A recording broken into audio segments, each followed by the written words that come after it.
Hello, hello everybody. This is a hot drop. No time for pleasantries. Going straight in.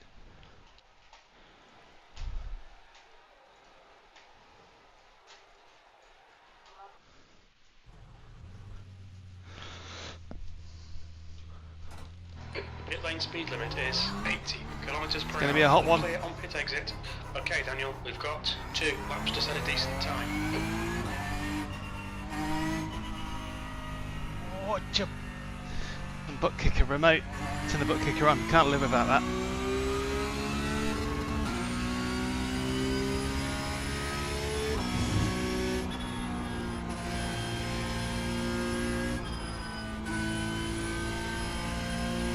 And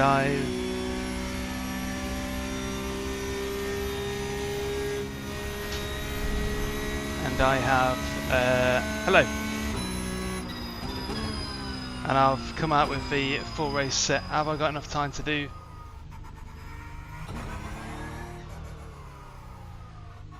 Two.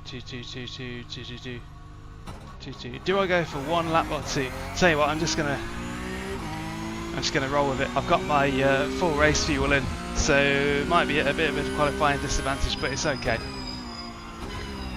It's not really going to matter.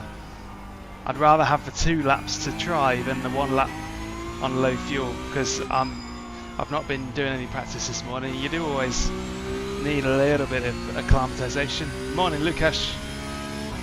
Morning, Stu.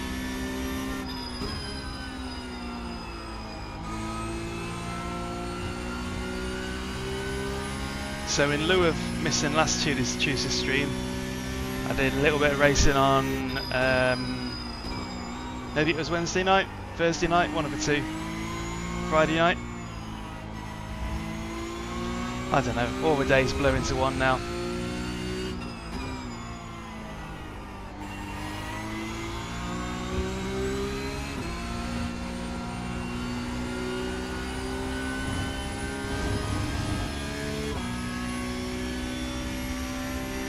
Hi Brendan. That's very flattering, but you kind of need to wait and see. Don't back the wrong horse too early.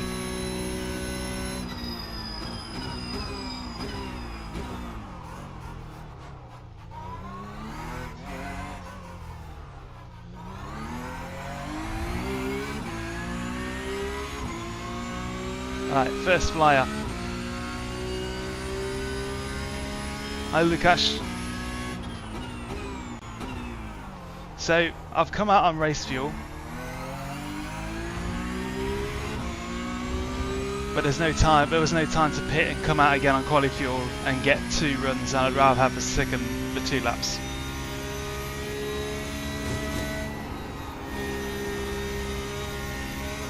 So this is very much a lap that's just meant to be in the bank. Morning, Lee. Everybody's very chipper this morning. Must be the sun.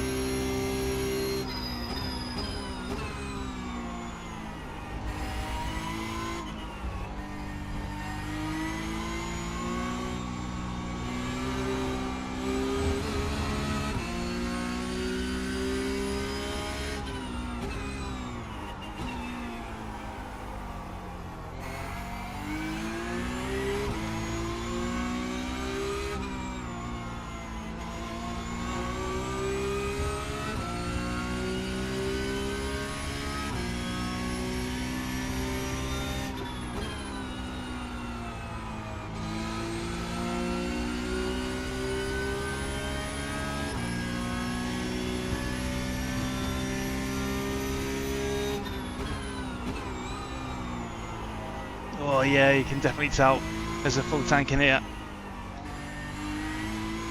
So this might come as a shock, but I'm actually using the fixed spar setup, which at least when warmed up is just absolutely my style. It's superb. Pace was great. In the 3 races I had the other night, the pace is brilliant. with the fixed setup, they seem to just be really, really good.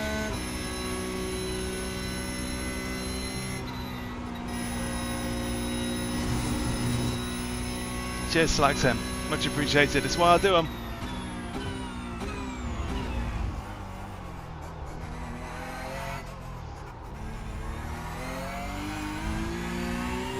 Right, one in the bank, fairly pedestrian looking lap, V6. but as long as it don't put me right at the back.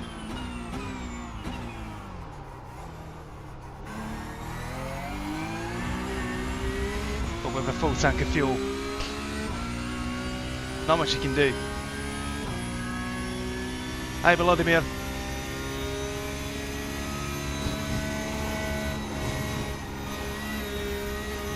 Oh, I just kept it in the bounds.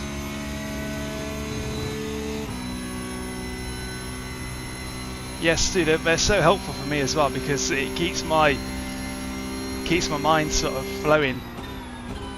The big long form videos, they can sometimes be really, really hard to swallow, and just it's a lot to chew in one bite sometimes. But them shorts have been perfect, brilliant, just what I needed to keep the mind well oiled in between those big hitters.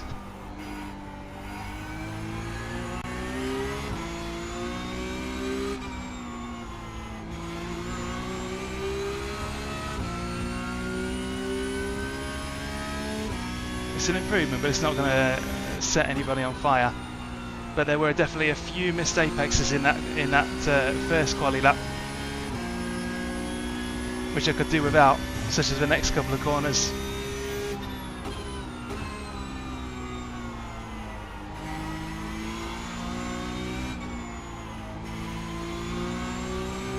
Not rapid, but on target, and you can see we're already 6/10 up that quali lap that I'm relying on at the minute. But everyone else is going to improve as well with their tyres coming online. Hi JM. Hi Owen. Lovely to have you all on board.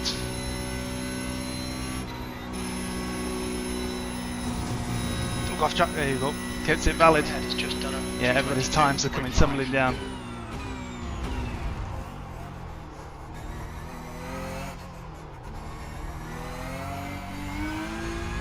Good. It's an improvement. I reckon that'll end up being about 6th, 7th in a minute. I was glad for the second run. I think the full tank of fuel didn't help, but 2 laps more than 1 is more helpful to me than doing one lap on quali fuel. I don't like risking it because one off track and you're at the back of the pack, and you've got to go with what seems sensible. So we're starting from 7th. I always wondered why people didn't make YouTube shorts. You know, like actual shorts with the YouTube logo on them. It basically sells itself. So Volodymyr, that was quali. This is now the race. So we're on the grid. The quali time was set with a full tank of fuel, but in honesty, in these cars, when you're going in without kind of warming up a bit, it don't really matter because the mistakes can come from anywhere when you're not quite in the groove. So I'm not too heartbroken about it. I expect to make up a couple of places. I'm hoping. It would be nice because I need footage for these shorts. I need examples of stuff happening.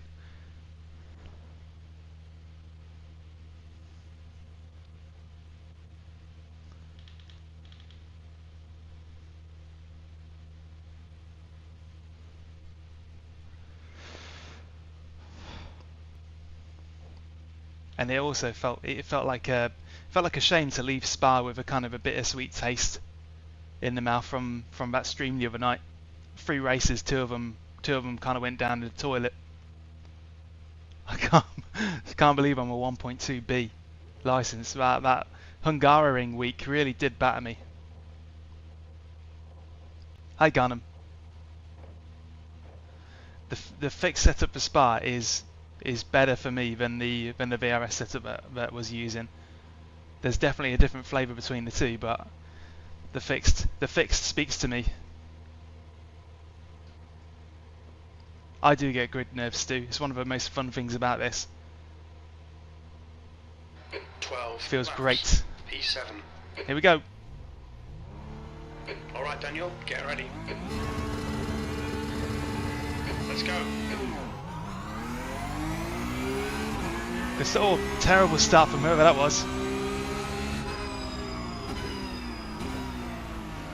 And somebody's gone well wide. Clear left. Ah, it's blooming chaos. I don't really want to go too wide through Eau Rouge. No thank you. So you carry on, mate.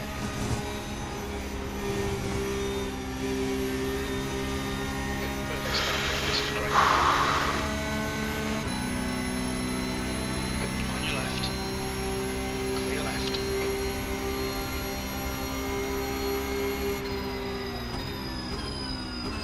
I'm going to let them take each other out. Or let him take himself out. But where's he going to come back on? Car left. Clear left. He was just leaving room for the other guy. Sorry, Abby. I'll send him a message afterwards. I know what he was trying to do. That's not his fault there. That's me. Just an accident.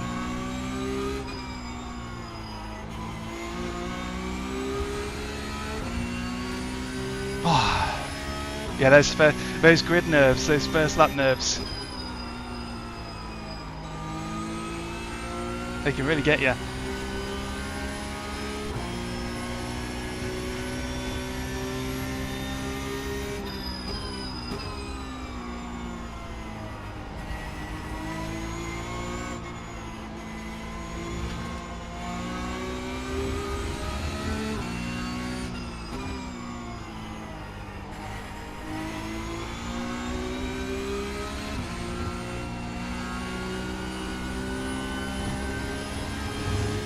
So just a reminder, this is the open setup side of Spa, but I'm using the Spa fixed setup.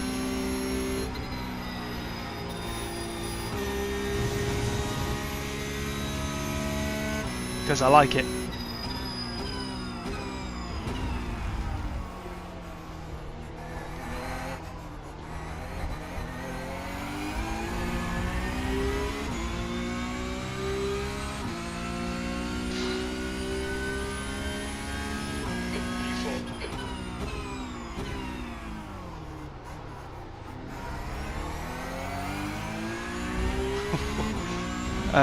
He's either just a bit too heavy on the throttle, or that rear right of his has took a bit of a clattering from me.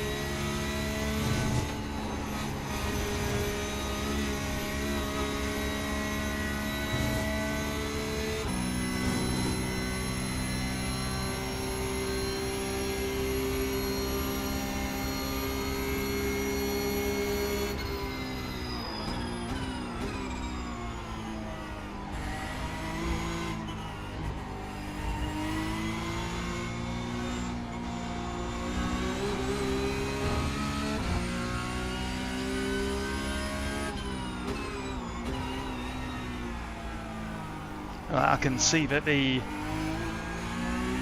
brake bias might need a touch of extra front. I reckon I can attack on the brakes harder, but it's the rears that are giving way first.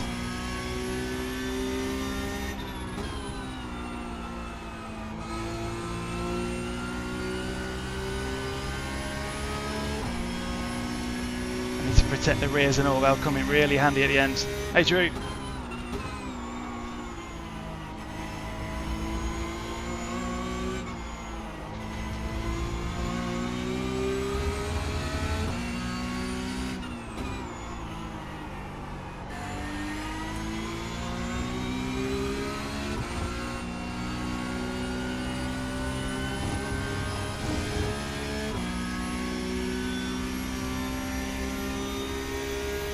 Oh, things have calmed down a bit.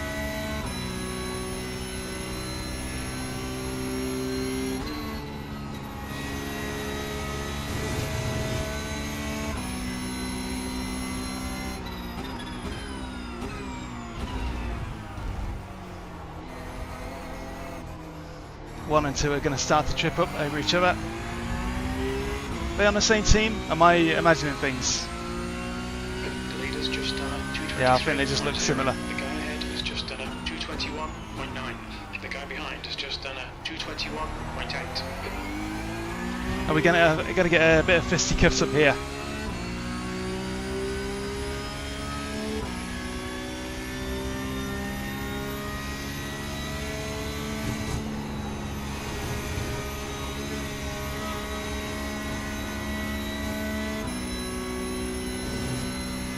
This is exciting.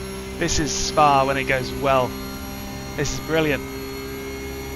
Because 1, 2 and 3 are going to start fighting each other now.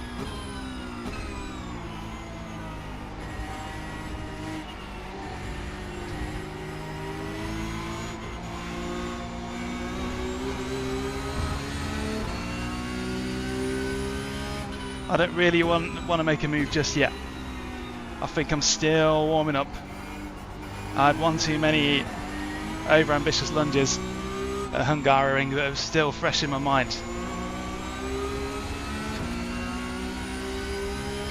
Hey, box. Thanks, Daniel.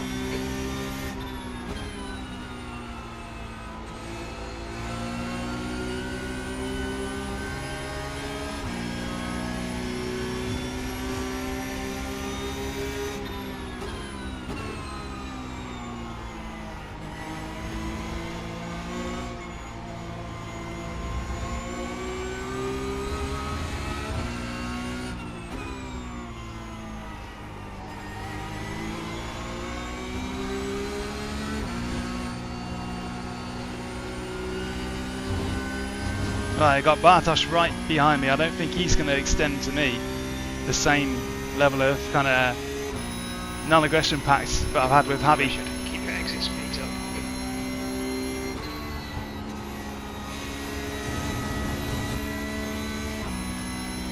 Going out on track limits, keep it between the lines. Car left. Clear left. Left side, Mate. clear left. Jen is now leading. We think P3 has binned it in the chicane. All the time you have to leave a space. Clear left. You need to slow down if you don't want a penalty.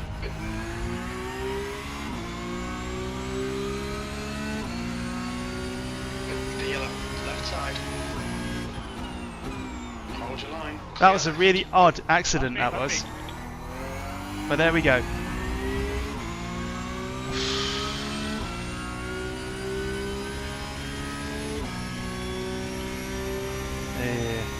Yeah.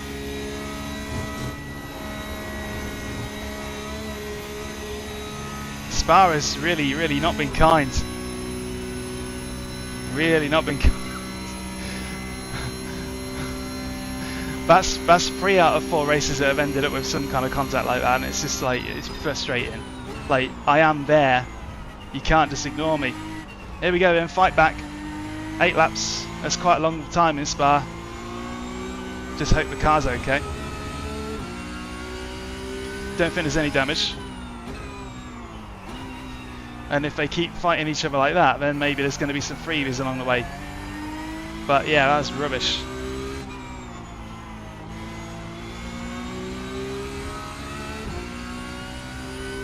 Don't feel so bad about clattering him up behind earlier.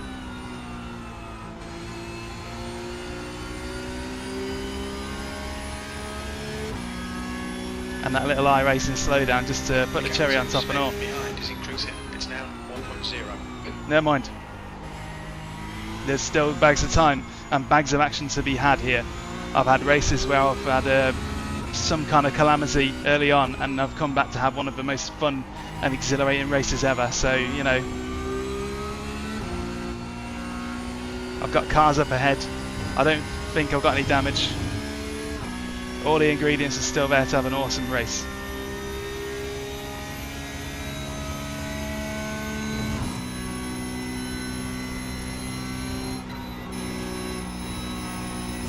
Plus, there they are. Look, they're all just there. I mean, I've got to watch my off track, so because I'm on 12 incidents out of 17. The leader has just done a 221.5.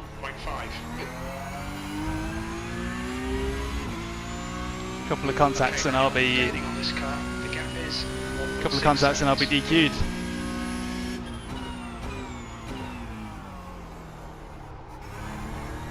And I can't think of any recent examples of how to feel being disqualified at Spa.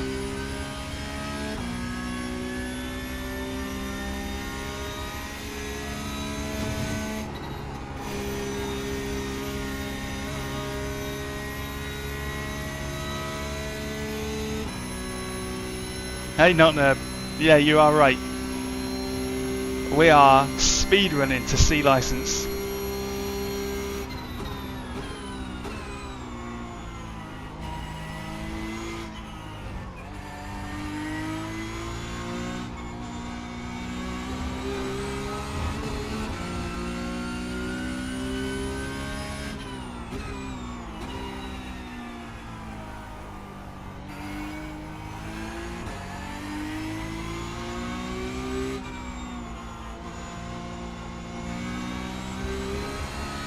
There's another off track. Cannot be doing that. Cannot be doing that. Come on.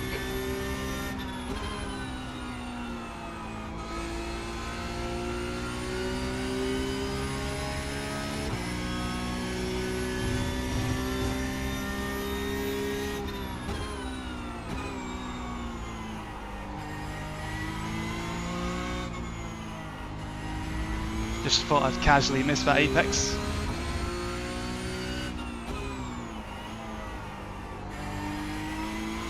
And that one.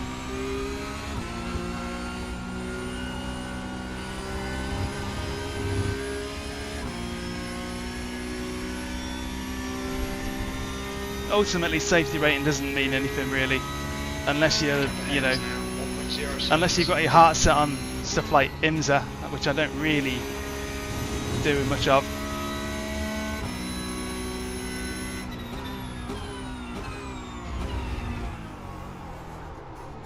Fastest lap for Chen, 2:21.4.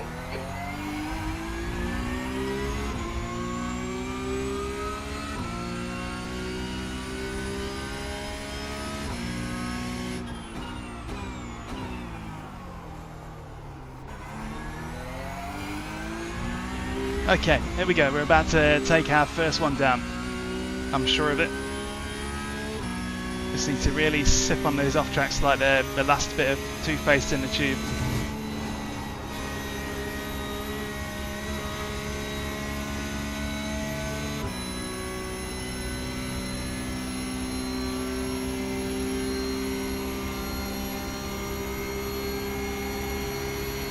Left side. Clear left. Come on, Daniel. Good stuff. Keep it coming.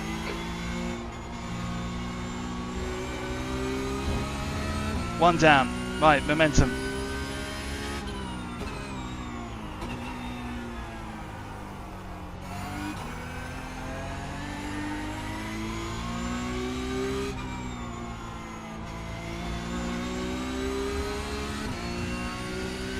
Don't be intimidated. Keep it behind you. Hi George.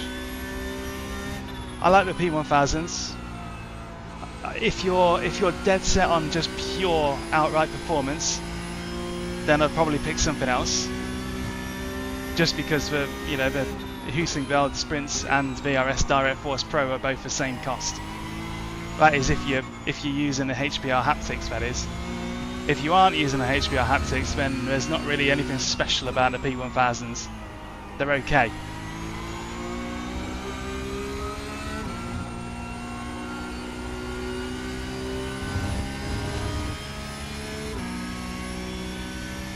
So it all kind of hinges on whether you're planning to use the haptic reactors and whether you're, are you going to be sweating? Are you going to be sweating over lap times? Because they are good. P1000s are good, but I would consider the Sprints or Direct Force Pros to be better choices on reputation. I've tried the Sprints. I've not yet tried the Direct Force Pros, but I do want to. I've heard good things about them, they're just a bit quiet. Looks good, 10th position. Sector 2 is 0.4 off the pace. obviously I'm currently on Invictas, so that's, you know, they're the best pedals I've ever used in terms of how they suit me.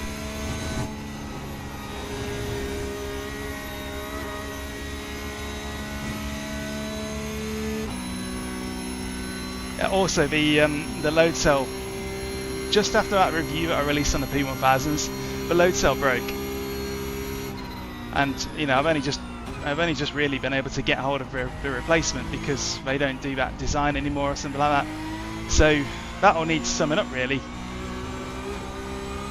So that was a disappointment. You know, the load cell breaking on me. I think it's because I like really hard pedals, and I think maybe the load cell just could not quite cope with that.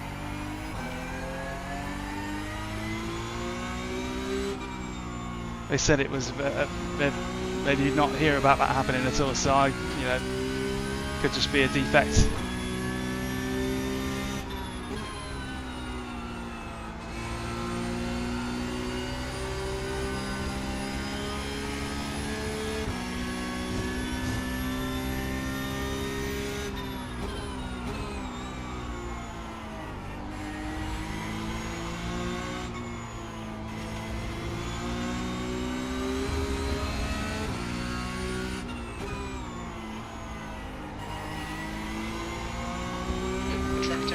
It's now 41 Celsius.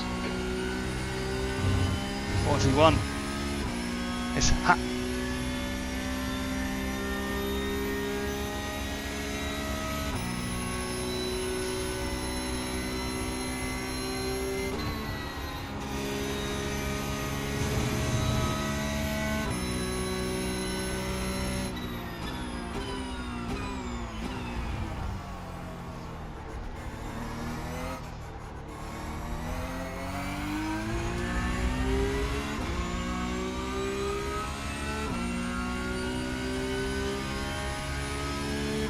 Time was a 222.2.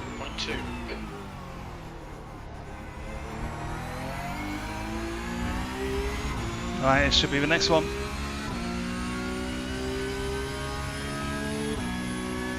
Okay, Daniel, stay close. Wait for him to make a mistake.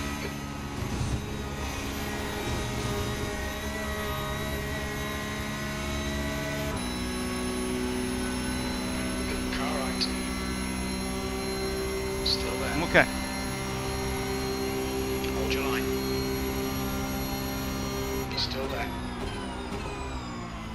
He's still there. Clear right.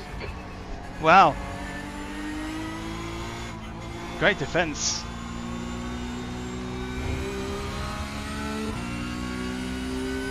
That was really good. Credit where it's due. I thought he'd be backing out of that.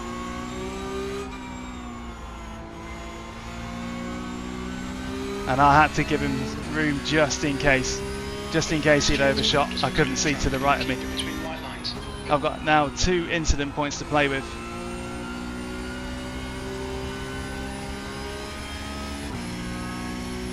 Over 4 laps.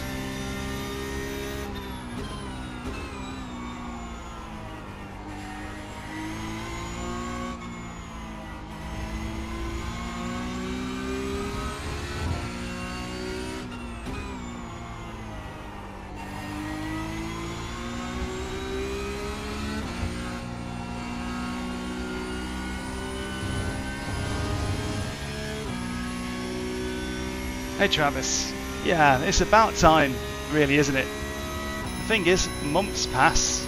It feels like 5 minutes. It feels like 5 minutes since the last sort of like driving tip video that I did, but it's been like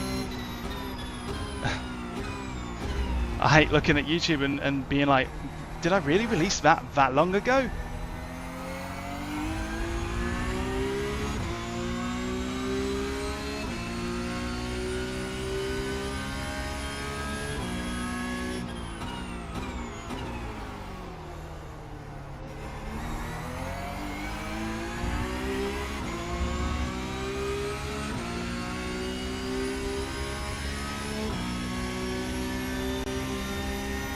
Incident in Los Ots. It looks like car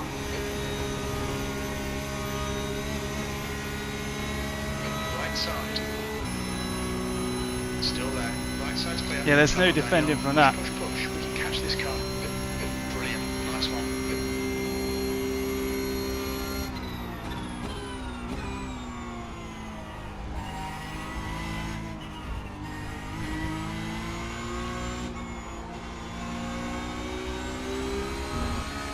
I need to make them 2Xs last.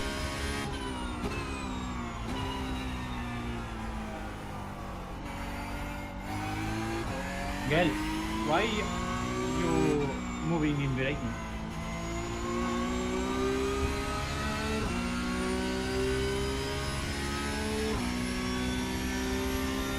Morning, Vivo.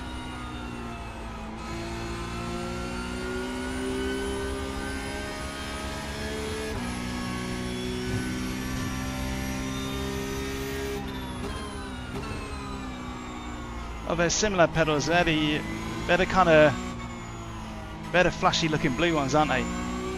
Or are they? Oh no, they're the SP one. Alright, you're talking about the same thing. Okay, Daniel. Don't let this guy distract you.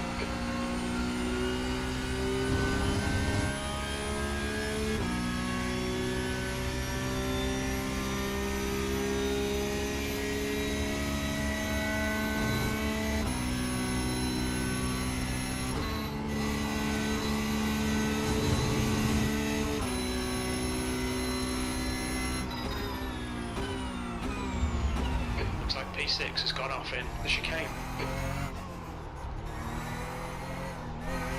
Whoa. I do not want a loss of control 2X right now. 8th place. That was a 222.5.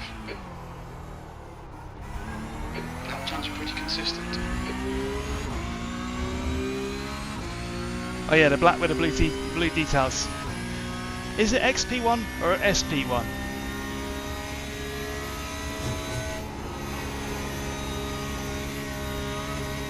In any case, they definitely look good.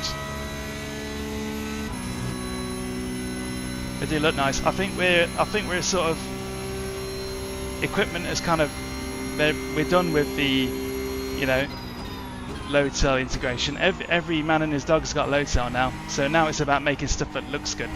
And obviously haptics as well. They need to come in and be commonplace because they're awesome.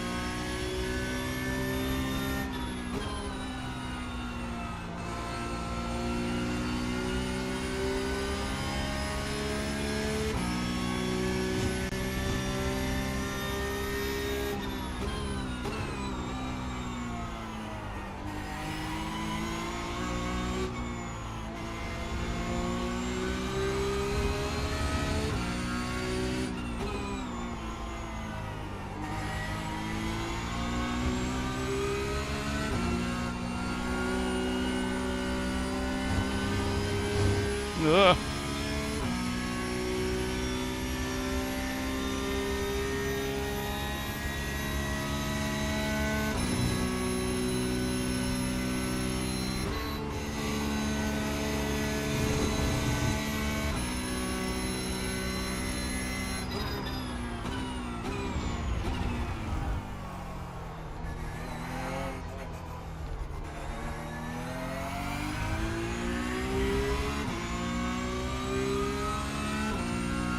Hey, hacker. 2 laps remaining.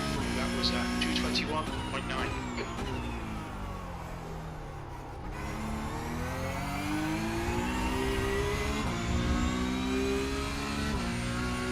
You can tell that all of these guys are Porsche Cup regulars because they're all B and C license. That's how you can tell. And I have now joined those ranks.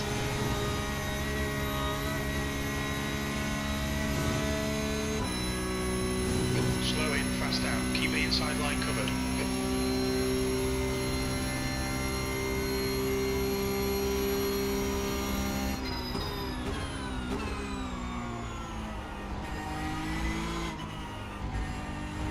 Yeah, Owen, basically,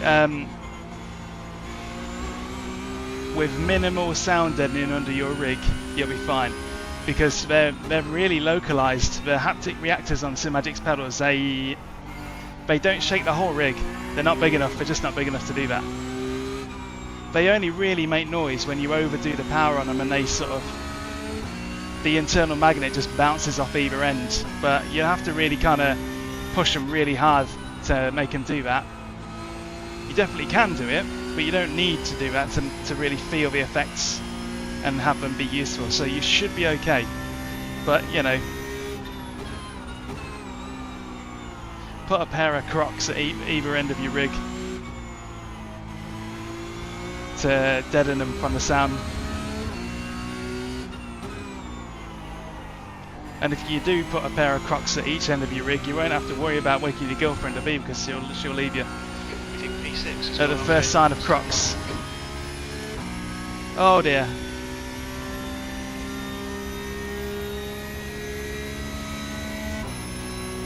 Yeah, there's a freebie.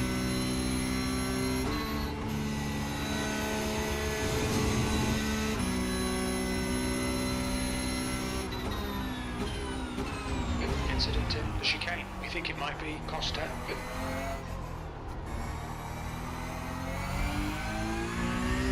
Right, there's definitely been some shenanigans up front. So we're going to be promoted to 6th here. P6, one more lap to go.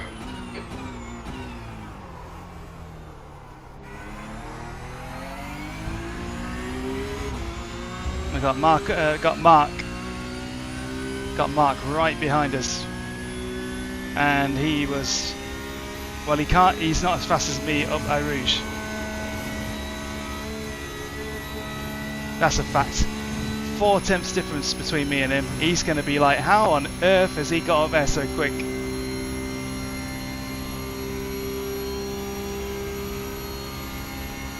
Well, Mark, if you want to find out how to go up Eau Rouge faster, watch the stream. Hopefully you've been paying attention to my bumper stickers.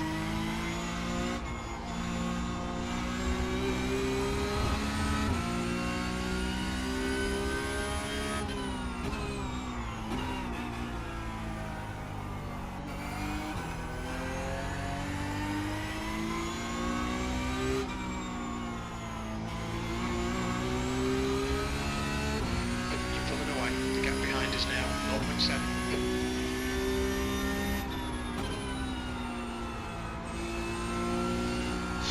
I'm going to be relieved to get across the line with 15x. Okay, Daniel, you're in the sky. The gap's now 0.7.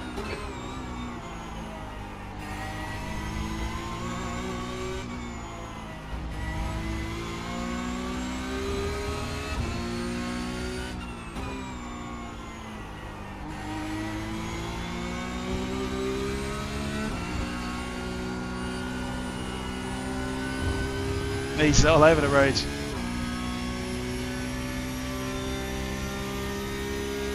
Yeah, I should be 6 over the line. So at least it's not. At least it wasn't a negative overall.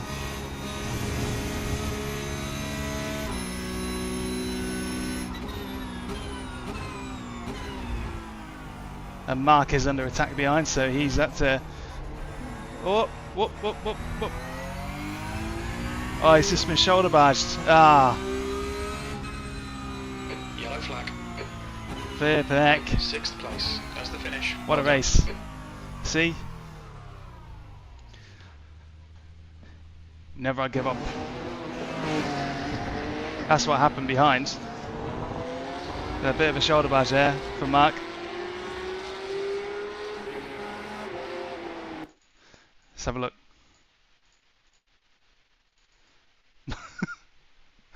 He's not happy, is he? Better make sure I'm muted. So, Mark is not happy. Mark, if you're watching, be happy. You did a crazy defense on the brakes with me.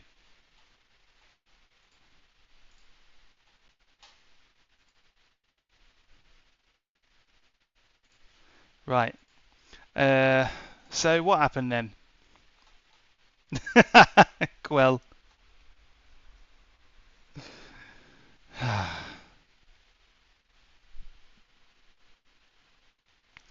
it is carnage, but I might be on a 1.2B license in a minute, but that was not done this week. That was last week at Hungaroring. I just munched up off tracks like they were going out of fashion. So what happened to me then? 2:32. So I lost 11 seconds in that crash. There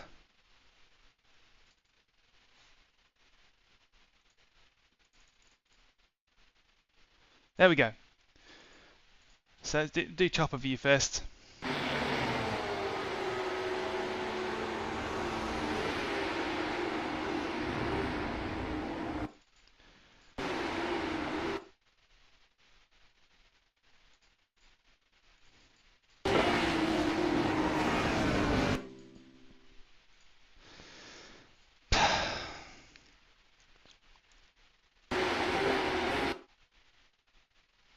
Gotta be honest.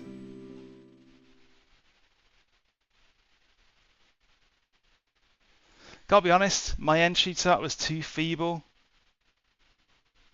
That entry was just a bit too feeble to really kind of, you know what I mean?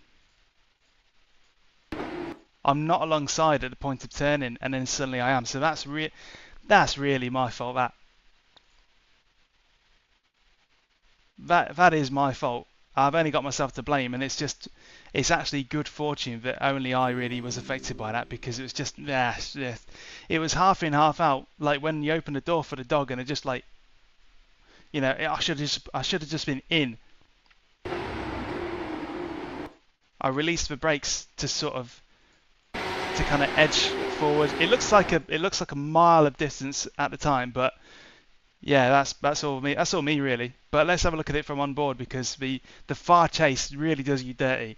It makes the gaps between each car look like chasms, whereas this is more kind of representative of what it was in the harsh light of day. So everybody's kind of tricky.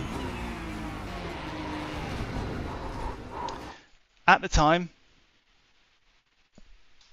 let's hide that. At the time, that felt like it was on, but it definitely wasn't. It was a long way away, but Javi had kind of braked really early the corner before, so I thought, okay, here we go. They're in a train of 3 cars. I might be able to just squeak past him. But the outside replay, if you were to watch that on telly, I mean, let's do that. Let's literally watch it on telly.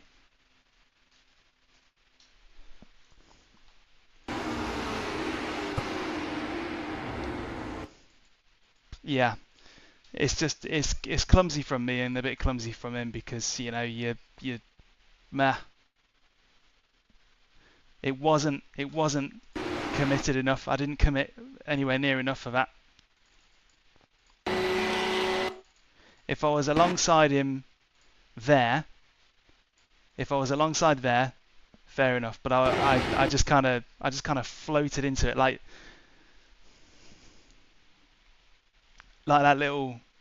that clip of that fairy toy that just drifts into the fireplace. That was me right there, just wafting into the vortex of danger. And nah, my fault that. Not committed enough. He's got enough on his plate, trying to focus on not hitting. I mean, look how he ain't going to be looking at me. He's going to be looking at Jason in front. So I'm basically a victim of divided attention, and it's just a good thing that I didn't take him out, because you know. So there you go. At the time, it felt like always leave a space, but in the replay, it just kind of looks silly from me. What did it look like from Bartosz's point of view?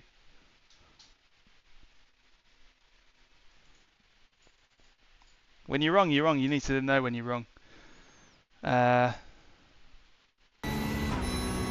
That's what it looked like from behind. So yeah, that battle for first, second, and third was kind of so intense that I just came along like a little kid and just got my head just pushed out. So my fault really. But take a look at that. Take a look at that place reclamation by Mark.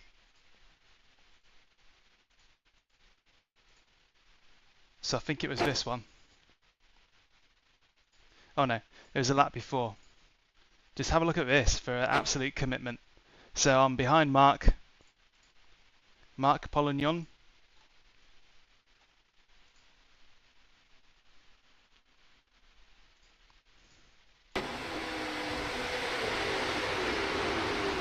I 100% thought he would just give it up.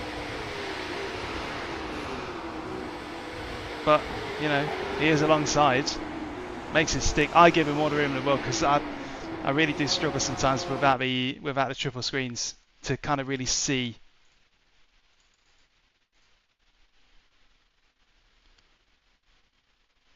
But there you go.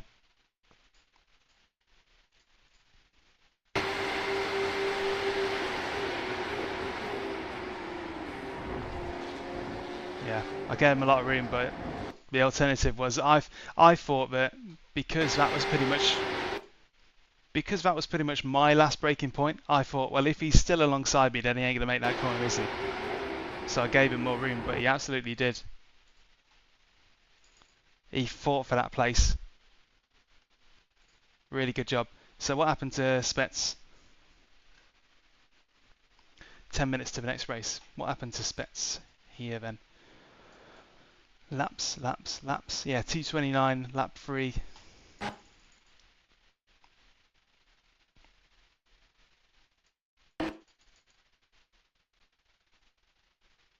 That was the same lap as where I had the calamity, wasn't it? Okay, right, so really tight there. Flipping heck. Is there some kind of beef there?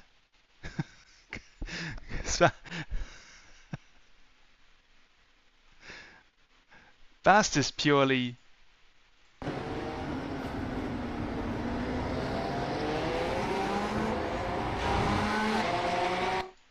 There has to be some kind of beef there.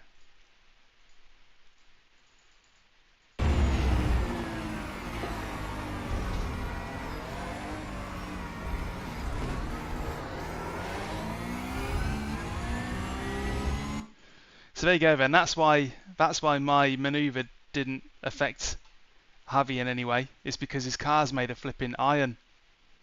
Look at that. He takes me out and it takes Alexander Spets out. This totally turns him. Well,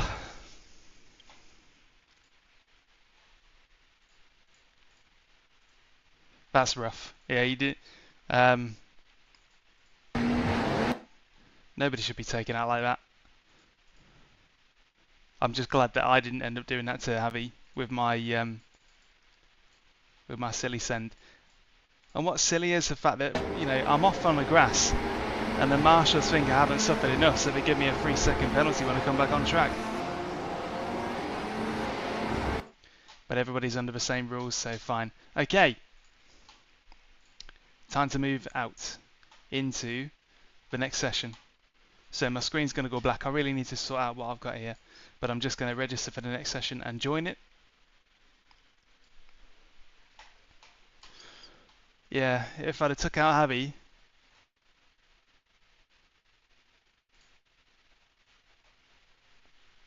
then I could have saved someone else, but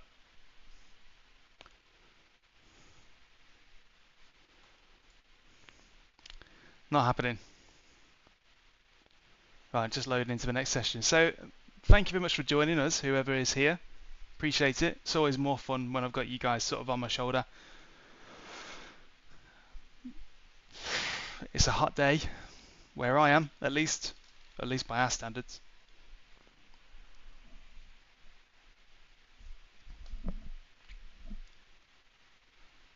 In a bit, box.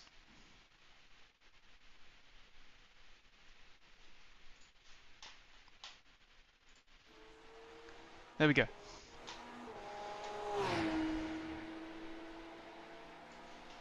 So I'm going to do a quali, basically going to do a mock quali run here because it's only a few.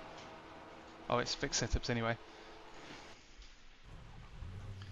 It's not long till the next one, but I've already had the practice with the Spa fixed setup, ain't I? Because that's what I use for the open side.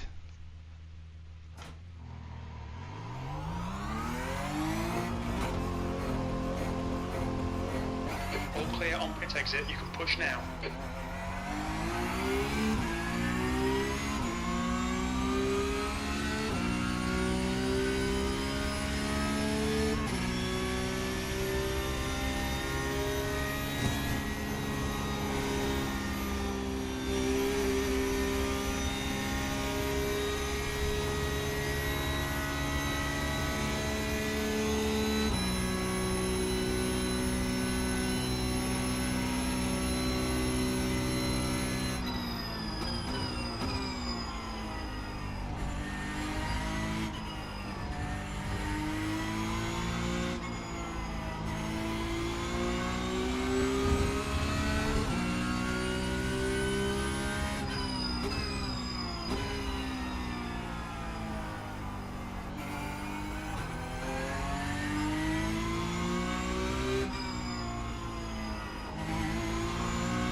Oh yeah, of course I can.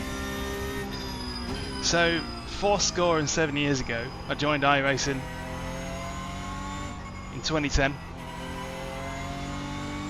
And back then, back in them days, competition wasn't so fierce. So I think I got to about 4K, or maybe 3.5 max. 3.5 tops, I reckon. Back in the 2010 to 2012 period. That was my peak kind of iRacing window at that time. You know, I had a big long gap. I dropped iRacing for a good few years in the middle of that to just concentrate on work and all that kind of stuff. But then 2020 came. I wasn't furloughed or put off work or anything like that, but I picked up iRacing again very, very suddenly because I'd been encouraged to enter a motorsport scholarship. They're basically like a competition where you pay to enter, and the prize is a season's racing. That's a whole other story. But it made me pick up iRacing again to make sure that like I was kind of in the groove as best I can, you know, within the means that are available to me, and you know, iRacing was pretty much the thing I used to do that. I didn't go too well, but it kick-started the iRacing kind of train again for me in a big way. And back then I was on a Logitech G29, and then made the upgrade to a Fanatec CSL Elite in 2020, and that's what kick-started this entire thing for me. That's why this channel exists, because I was just like, this is amazing. I need to tell people how amazing this Fanatec CSL Elite thing is. If you're using a Logitech right now, you don't know what you're missing. That's kind of what started it.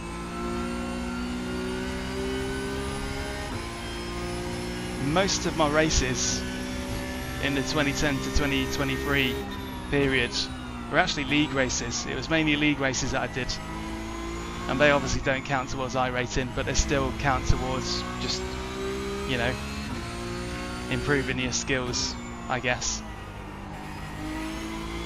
But what really helps you get more iRating is just doing more races, and that's what's changed this year. So this year I've done more races, streaming them, spending more time out in the official wild, in the official races, out with with everyone else, rather than just leagues. And over time, you build it your iRacing, you just do. And mine seems to be hovering around the 5k mark at the minute. I've not yet nudged 5k, come close to it, but then, you know, Spa happened. On your right. If you're still using your G27, there's still so much you can do with them. The True Brake is probably the biggest upgrade you can make to a Logitech wheel. But there comes a point where... Funny story actually, it was a... I say funny story.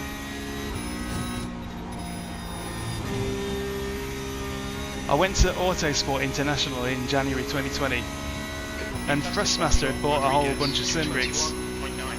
So Thrustmaster had bought like a range of sim rigs with, I think it was Forza 7 on it, Forza Motorsport 7. And they had TSPC wheelbases. And when I tried it, I was like, what on earth is this? Like, the wheel feels like properly real. The wheel feels heavy, the wheel feels exciting. This is crazy. Is this what stuff is supposed to feel like? So naturally, having tried a Thrustmaster and been really impressed by it, the obvious thing to do next was to order a Fanatec. So, yeah, despite Thrustmaster basically being the reason that I became aware of the fact that Logitech wasn't all that, in terms of the grand scheme of things, Thrustmaster made the sale, but Fanatec got the money. It's pretty stupid when you think about it.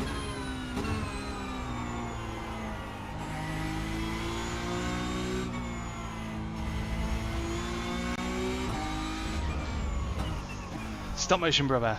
Making setups. Something you probably don't really want to get into. I'll be honest with it. The leader's just done a 220.8. I think making setups is very much, unless you're just talking about yourself. If I'm honest with you, I only know how to make surface level adjustments to make a car handle a bit more like I want it to. But you still have to set up a car to be kind of the fastest for the conditions you want it to be in. So I take a setup from usually VRS, sometimes Craig's setup shop, sometimes someone else. But usually I take a setup that has been kind of packaged up to be good, and then I might change the front end a little bit to make it a little bit less pointy or more pointy. So making setups from scratch is a real skill which I couldn't really advise you on. I think you'd have to spend so much time getting into it, and it's already a saturated kind of marketplace. There's no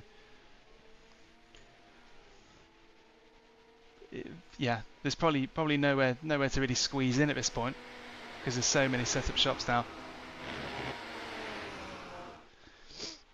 Yeah, Logitech is where everybody starts.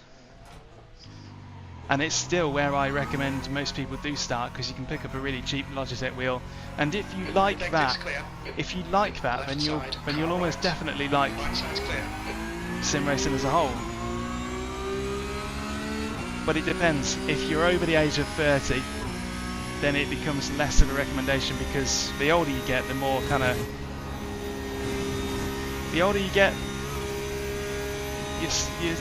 I wouldn't say standards. Well, I would say standards, because it is just that. Your standards change because you don't mind spending a bit more money to get a better start, because compared to bills like the mortgage and council tax,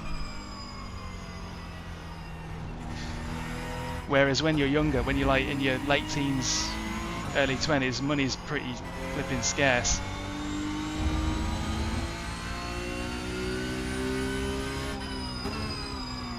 It's scary. When you get older, you generally tend to earn more, but you have to pay for a lot more and all, and stuff that you don't really ever see the benefit of. Not. What are you doing, you madman? Yellow flag.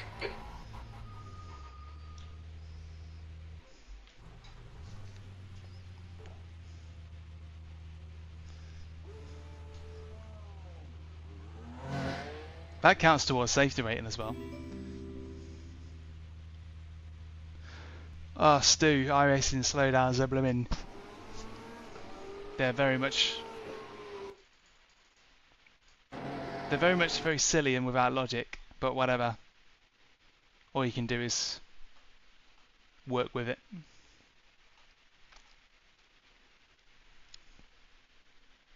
Right, let's go.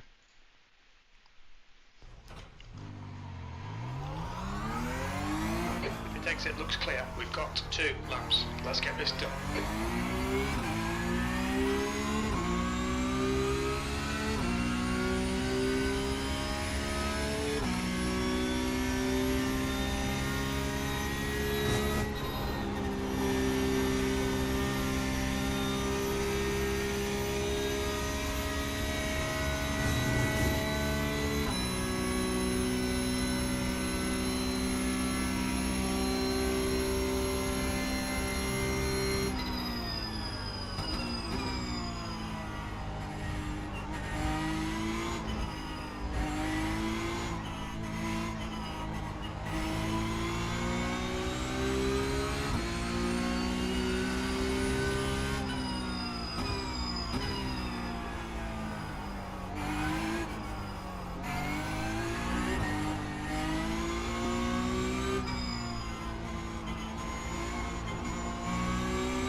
Right.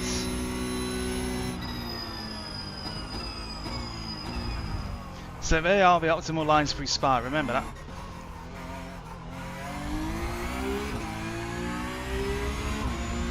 That's the Yoinky Sploinky racing line. Here we go, first flyer.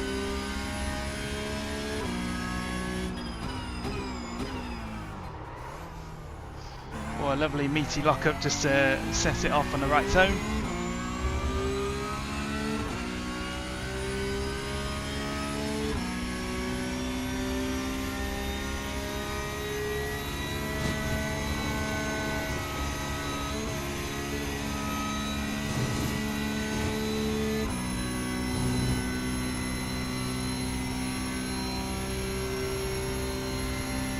Hey, you're doing good. You're doing good, Ewan.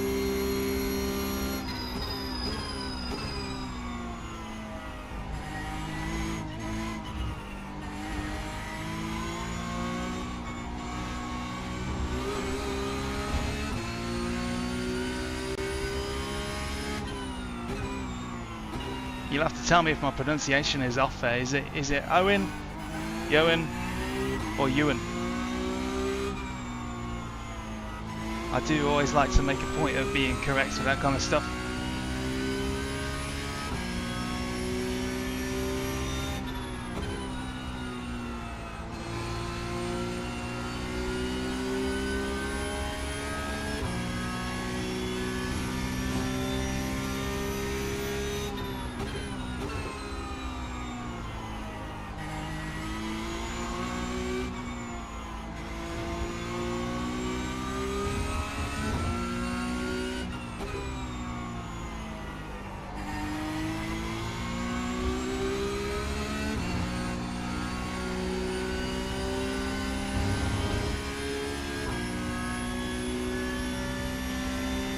Hey Alex, yeah, we're driving a fixed setup, but even if it was open setup, I'd still be driving it because it's just that good.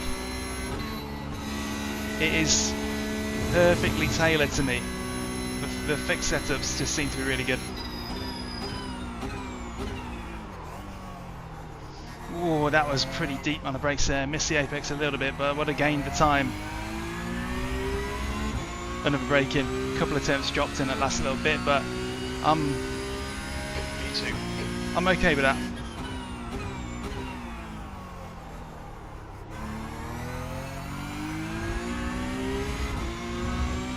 Good stuff.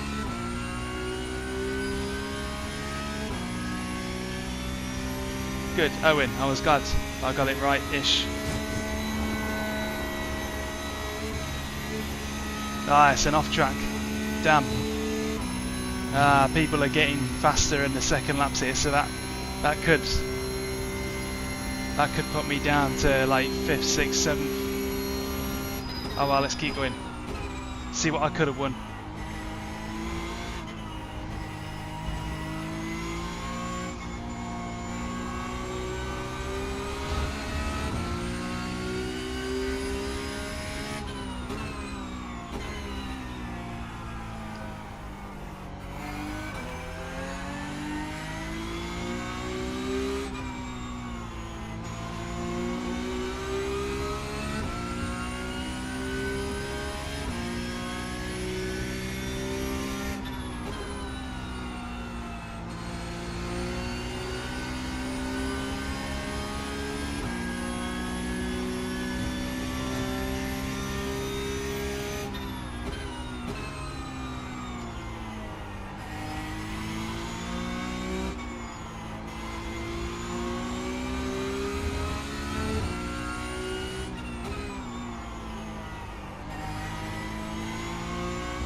No, 4 attempts up on the lap at the minute.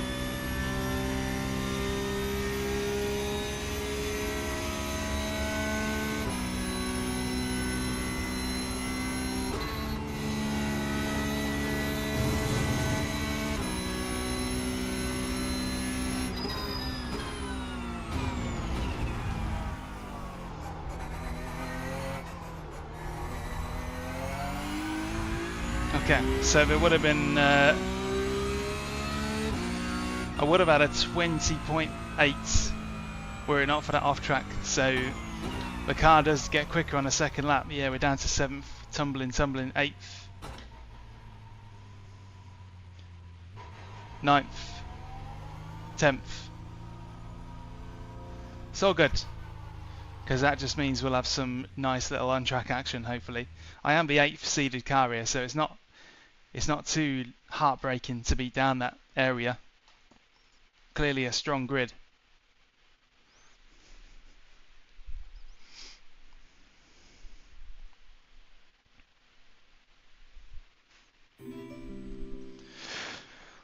That's the end of the session. Really strong grid. But that's a shame. A shame to have missed out on a 7/10. Where would I have been? 20.8 would have been 5th. 4/5 with 10th instead. So that little inch of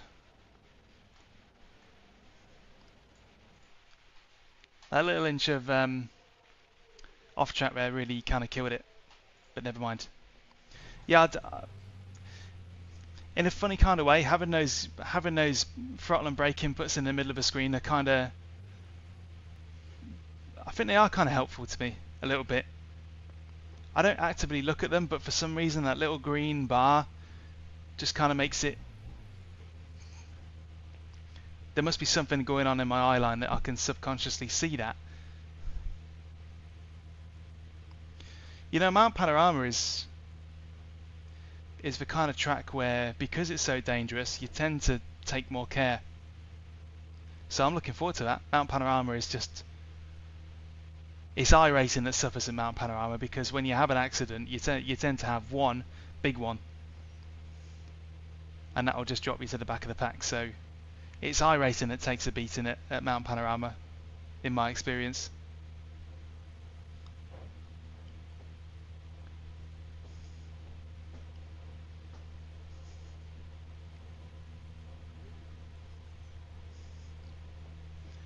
Eau Rouge can be flat. If you nail your lines and you use enough steering at the point where the car is compressed, it can be flat. But it's one of them corners where you really do have to kind of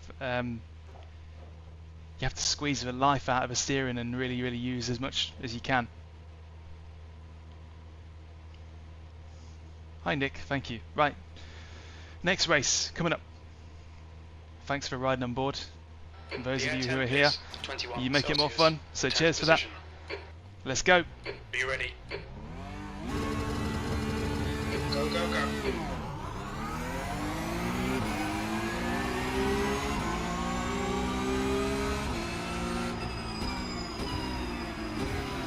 You're in the middle, 3 wide. Still there. Clear left. Well, he wasn't happy about getting Car right. Still there. Clear all round.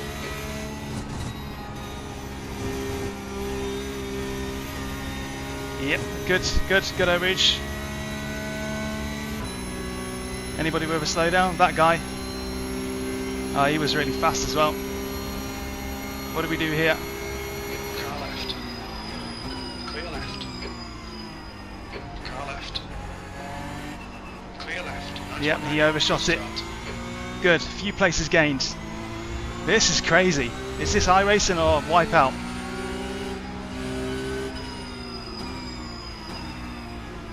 Leave a space, leave a space. Clear left.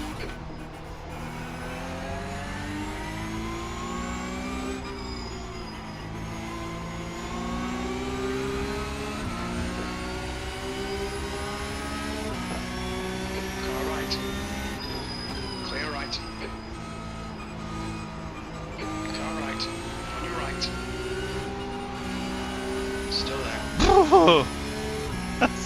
That wasn't comfortable at all. He's still there. Yeah, he's going to get that back. Clear right. Left Oh! side. Clear left. Oh! I did not just do that.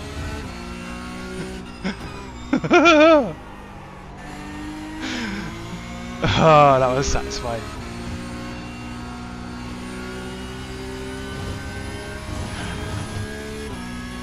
That was liquid racing.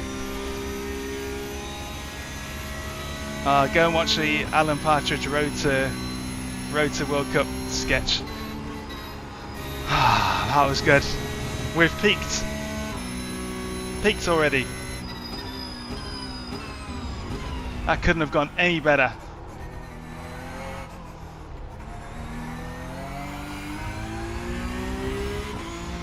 Flipping heck.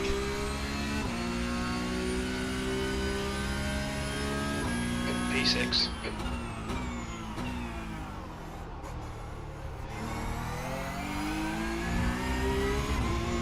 What a crazy first lap. That was good though, wasn't it? Loved it. Loved it.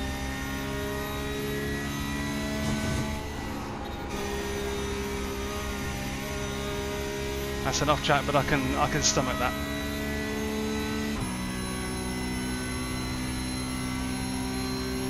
That is a clip.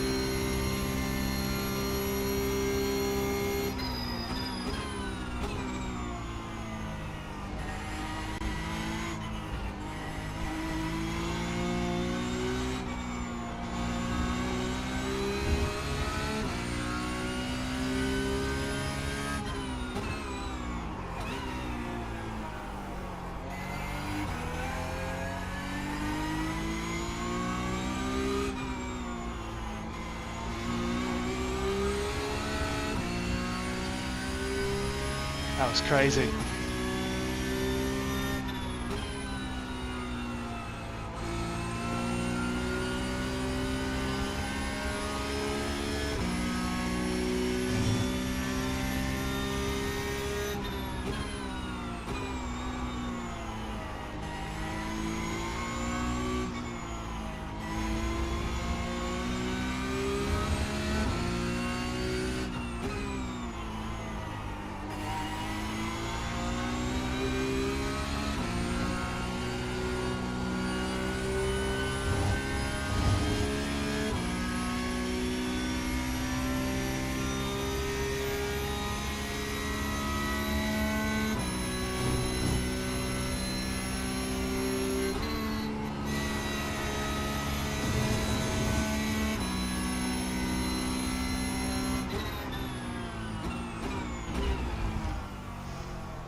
Ah, it's so good. 20.8. The Porsche Cup is just perfect for streaming. You've just done It's perfect. 21.3. Sector 1 is 0.3 off the pace. Every race is just a complete cracker. It's brilliant.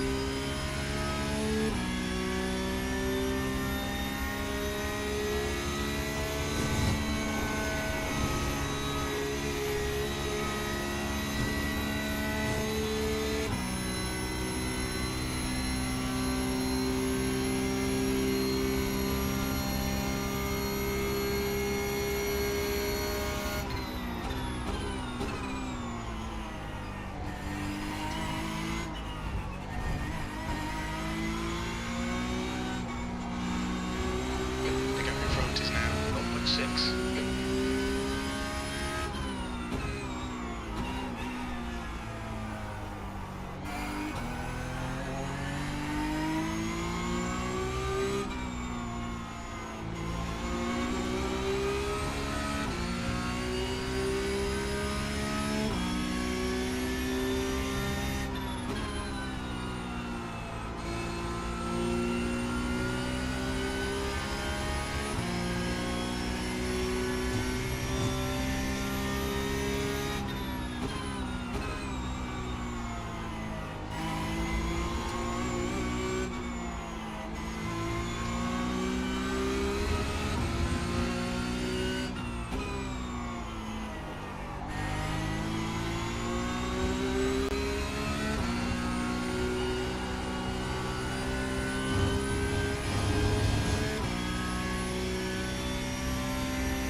Hi, Steve.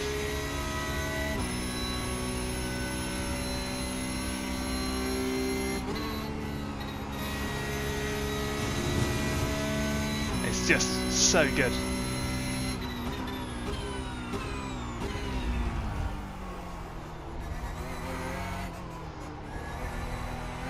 And there's nothing more exciting than just seeing that group of 3-4 cars right in front of you. Can unsettle him. That's the fastest. Second is at the head of its train. The guy ahead has just posted a 221.1. Something's going to happen here. We've got two cars basically in tango. And an Eau Rouge and Kemmel Straight is going to be happening.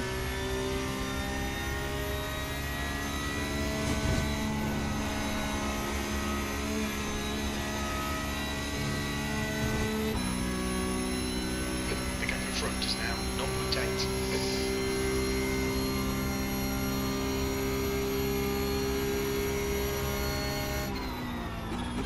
V6.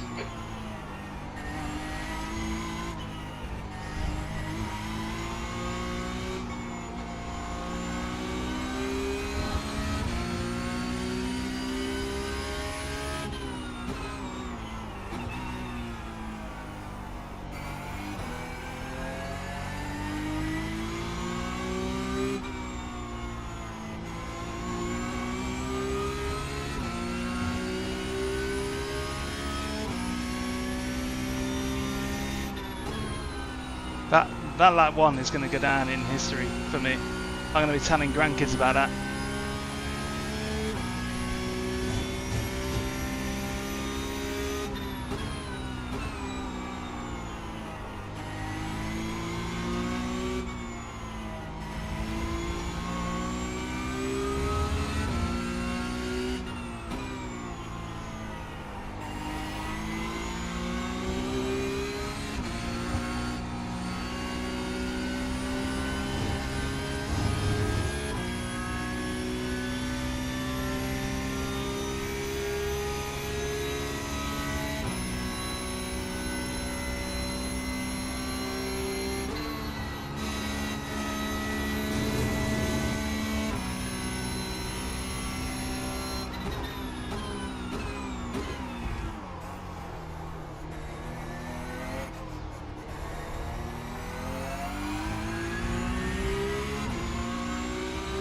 Daniel, keep your eye on the pressure. He'll make a mistake.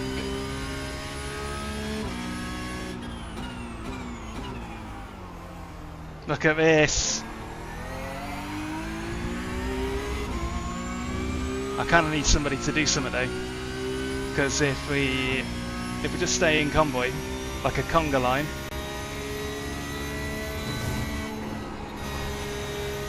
oh, I missed the mark there.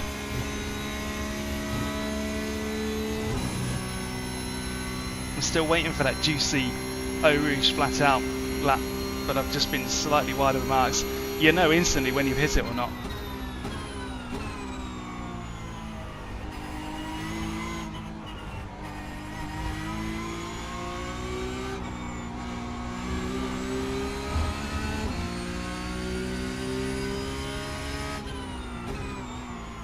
Here we go, fisticuffs.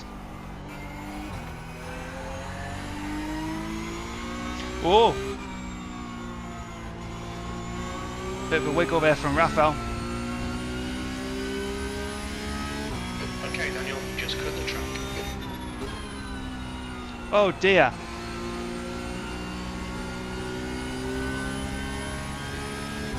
Look at all of this. This is brilliant.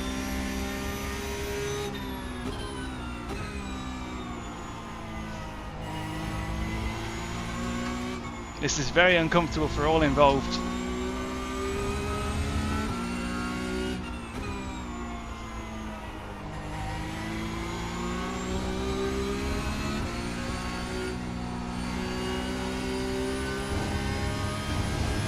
Now remember what I did last race, let's not do that.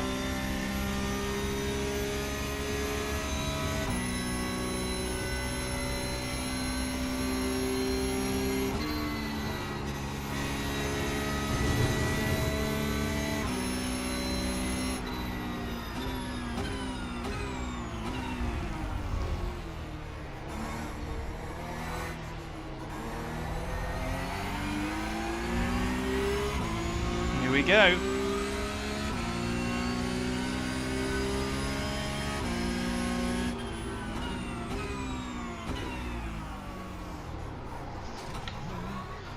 Oh dear, oh dear, oh dear, whoa, whoa, whoa, whoa, whoa, whoa. Looks like it's Ah, flipping heck.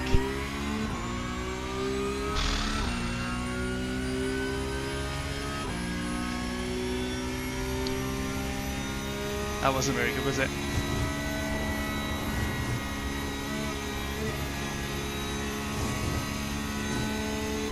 That was a couple of inches away from off track. So don't worry, B license, you're safe. I'm with you for a while still. Alright, let's catch him. Catch him, catch him, catch him.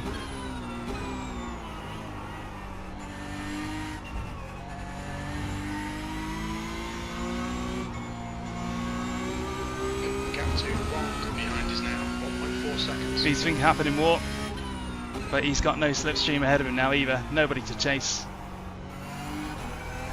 So I think we're going to catch up to Raphael. Hopefully. Session last lap. Ahead is now 1.7. Yeah, lost 3 seconds in that scrum.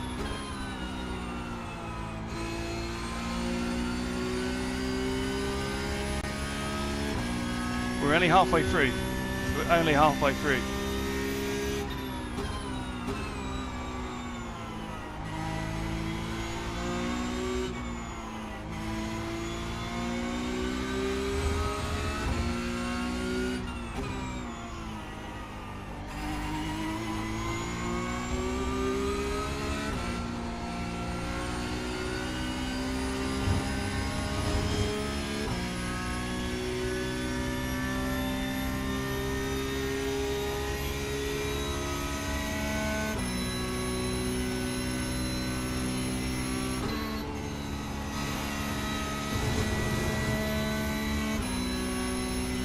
Man, these incident points are shameful.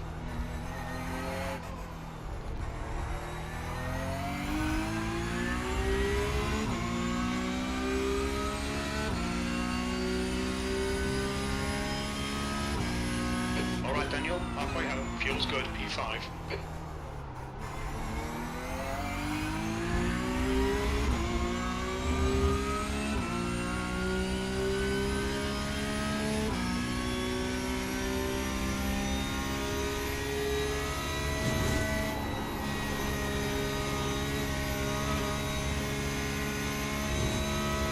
he seems to be getting further away.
Not making any progress against Rafael.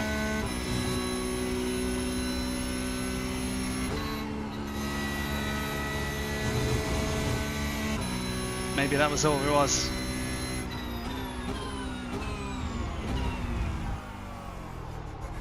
The leader has just done a 220.6. Was that all there was to it?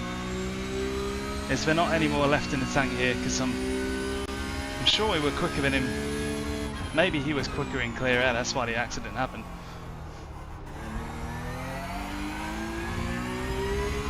So we're in no man's land now, in an air sandwich for 4 laps.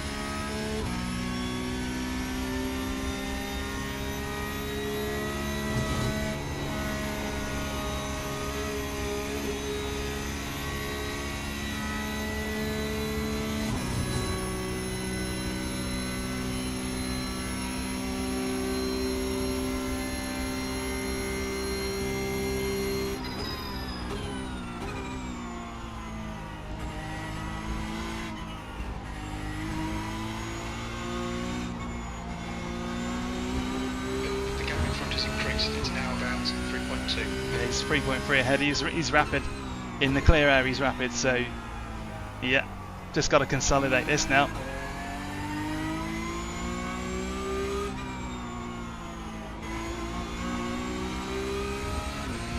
Second and third might still have a few crosswords.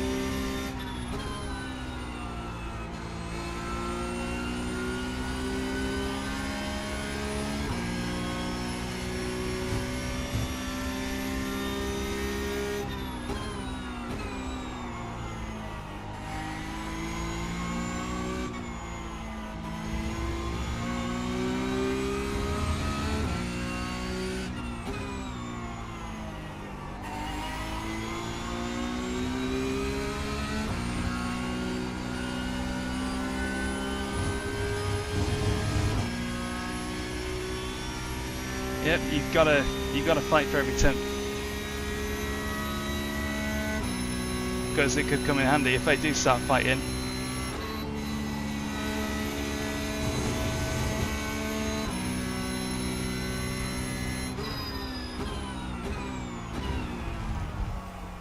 The leader has just done a 220.4.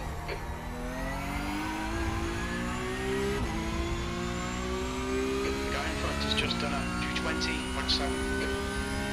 You've It's just a done full second a lap faster. Sector 3 is 0.5 off the pace. Somehow. Okay, Daniel, lap times are pretty consistent.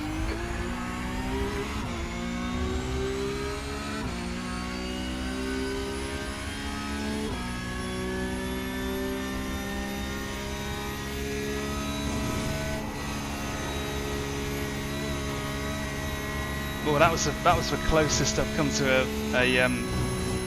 full throttle rouge in a while. That was nearly it. 3 tenths between second and third.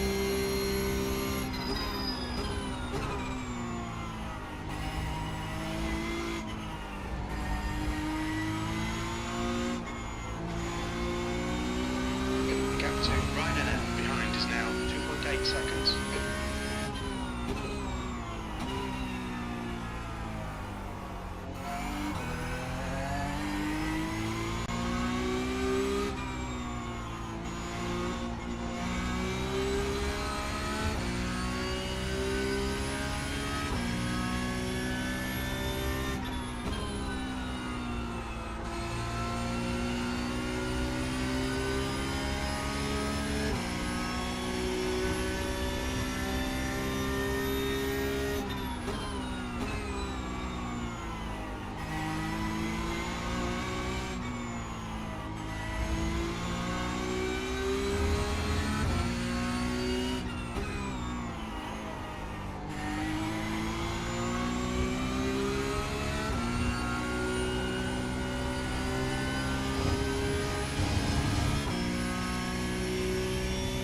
Still so close. They're so close, but they're on their own, so they should be fighting.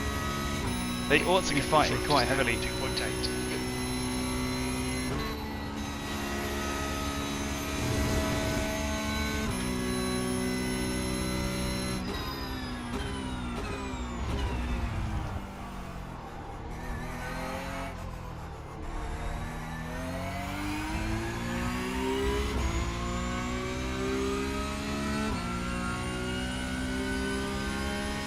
That was at 221.8.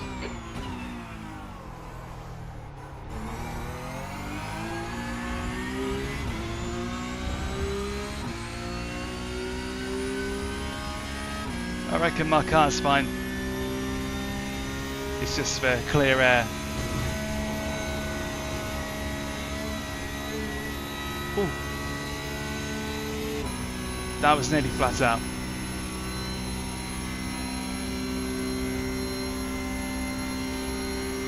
It can be done.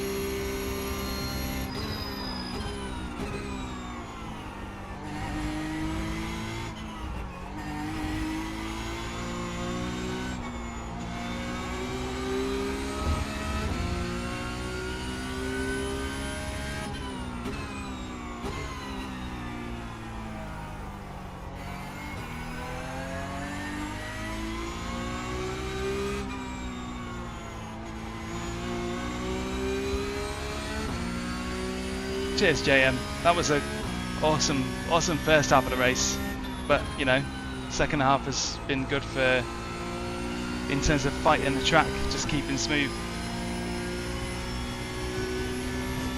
And it ain't over yet. Still 4 more laps to go. No, sorry, 4 more minutes to go, basically. And the two cars in second and third. Surely the aggression's gonna pick up as the race goes on. Surely.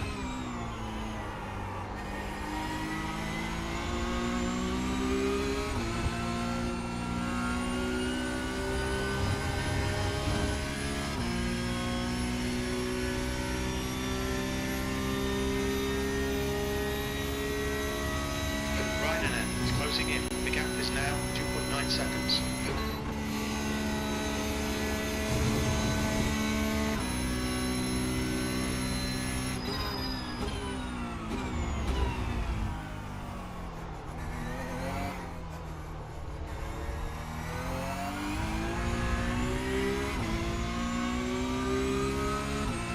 Hey Francois.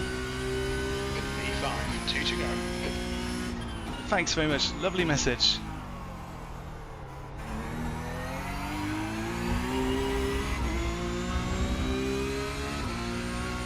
Lovely message. Much appreciated.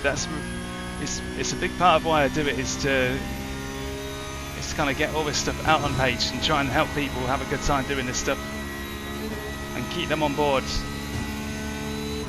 When you're having a good time doing something, when you feel like you're getting better at something, you tend to stick with it. So I want people to stick with this.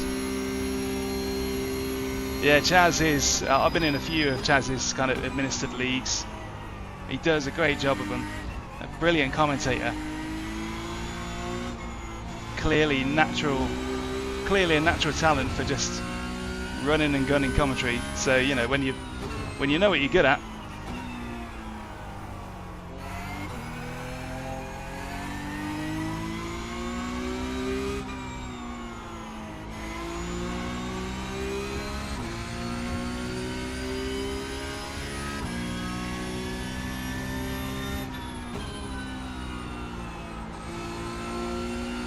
But yeah, thanks for dropping in and stopping by. Normally I'm live on a Tuesday, but due to just scheduling complications, that hasn't happened this week, and it might not happen again tomorrow. I don't think so. So yeah, it's definitely not been a standard summer holiday so far.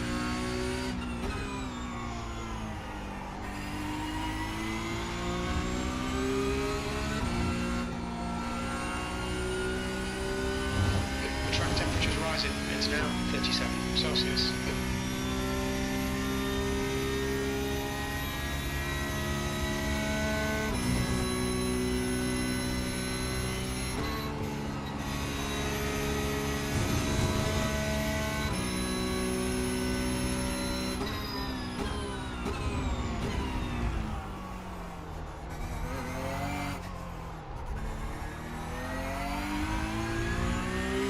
White flag, white flag. Oh, I'm quite relieved to see that. 1 more to go. You've just done a 221.8. Yeah, Raphael's just too fast.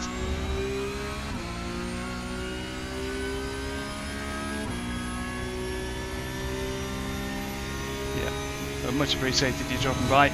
Always nice, and it's always way more fun with people to share the highs and lows and the lows and the lows of Porsche Cup.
Yeah, I reckon they're underweight.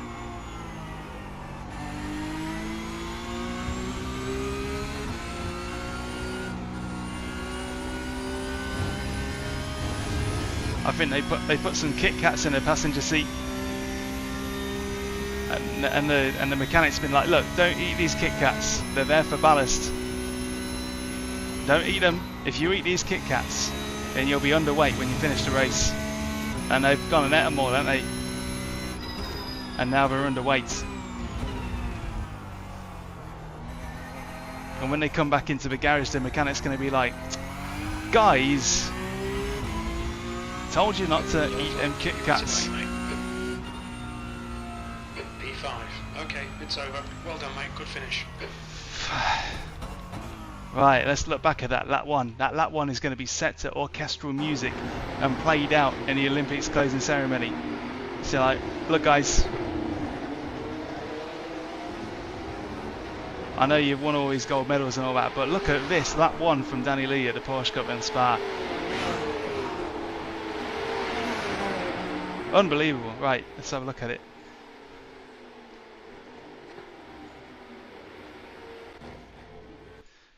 How do you stop yourself overthinking when you've made a mistake?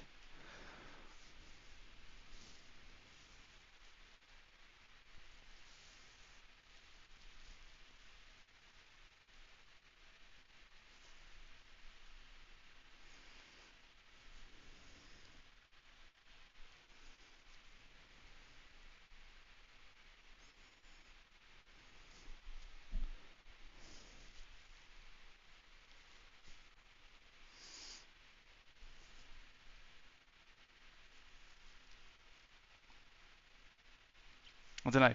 As you can see, I haven't mastered it. Right, lap one.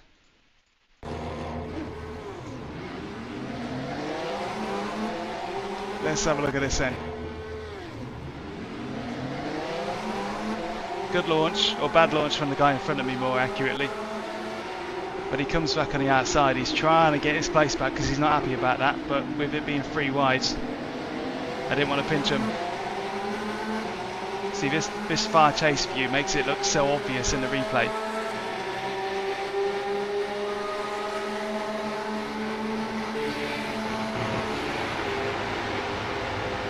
Great run on Eau Rouge. People getting slowdowns all over the place. That guy gone. All I'm doing there is basically just trying to pick a lane. He goes wide. Very, very lucky to get away with that.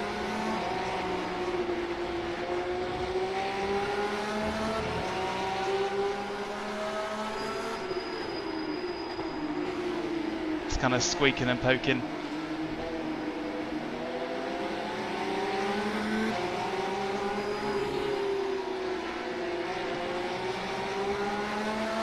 And then I wouldn't normally try this, and he moves over to try and discourage it, but it's not happening.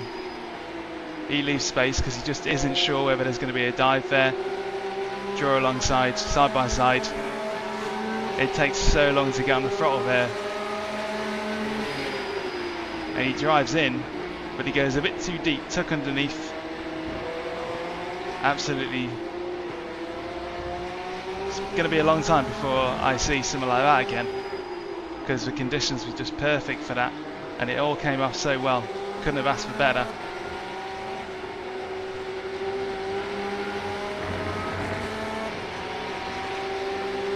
That was lovely. Lovely, lovely. So I didn't expect him to overshoot. I didn't expect him to overshoot there, but I was kind of surprised by that. But when I did see it, so in cockpit view, so I'm on the outside there, but as soon as I see his nose coming in there, I'm thinking, yeah, he's overcooked it and can just slot into that gap. And going through Puyon and having to wait and just sort of cross over the throttle and brake so much just to stay left.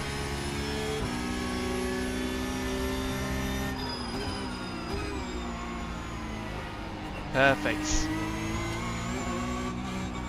It's like we scripted it.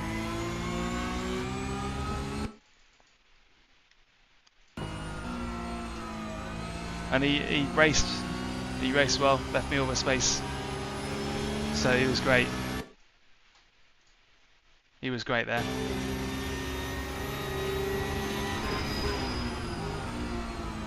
Yeah, just couldn't make it.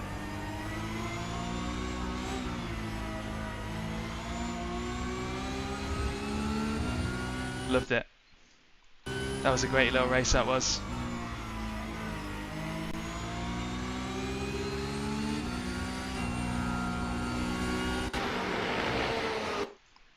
Yeah, Dusty, I know it's not a Tuesday. But yeah, it's definitely not a standard. It's not been a standard couple of weeks, I can tell you that. So I've got to grab them when I can.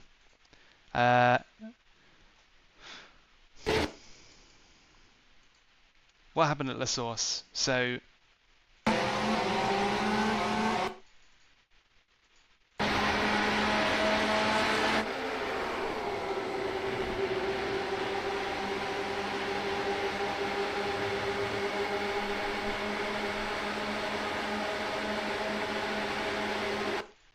I know there was a problem here.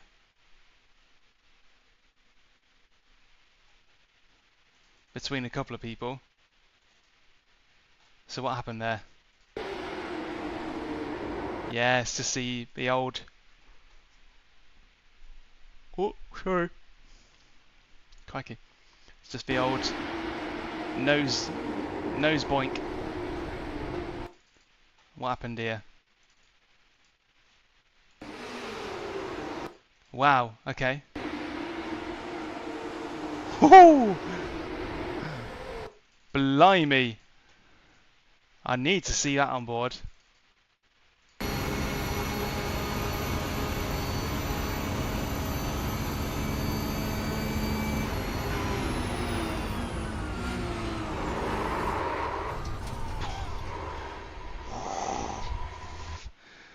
Good lord.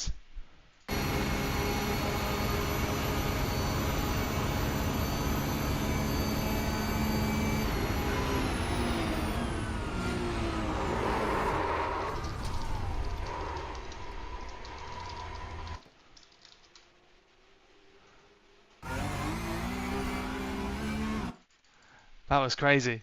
Look at that.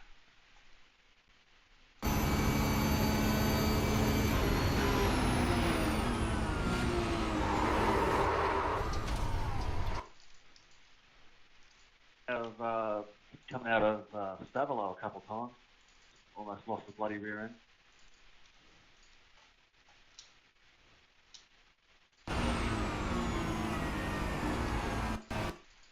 That's crazy. So let's investigate that a little bit, because it's almost like yeah.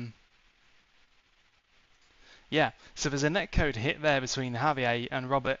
Where is Robert based? Australia. Okay. Robert's Australia, Javier's Iberia, so Spain, Portugal, one of the two. One topic that I would love to cover, because I think it would make sense, is netcode.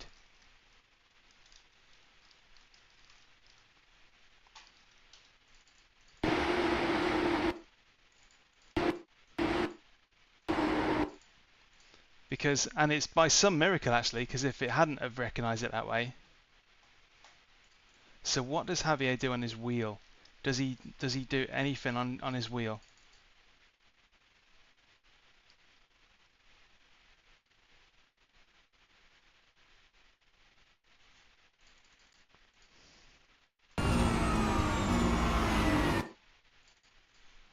Yeah, that could be it. Yeah.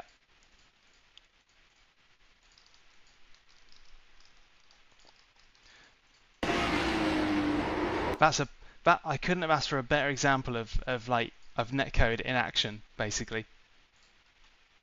Well, there are better examples, but that's a pretty good one.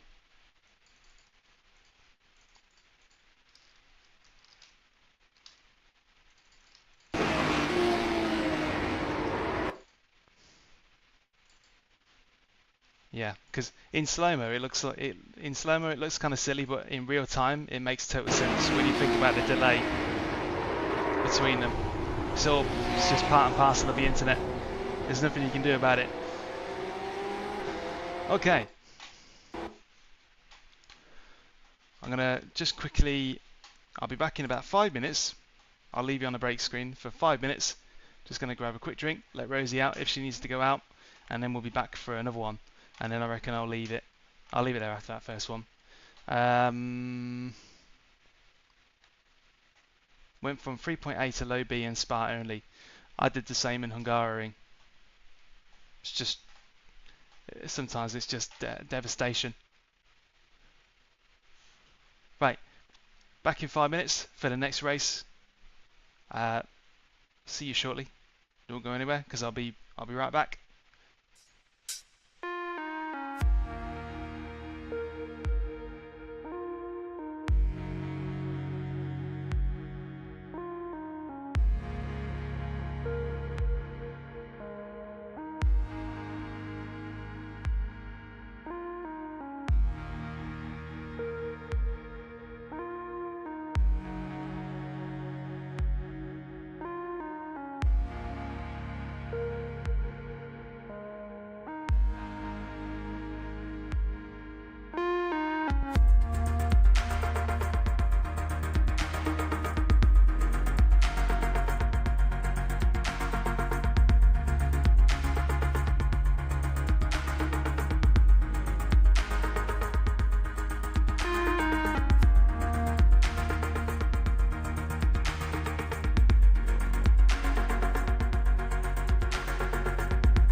Welcome back.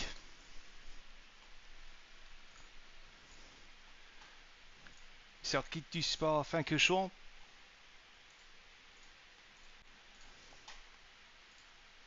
Okay, race number 3, and I think this will be 3 of 3.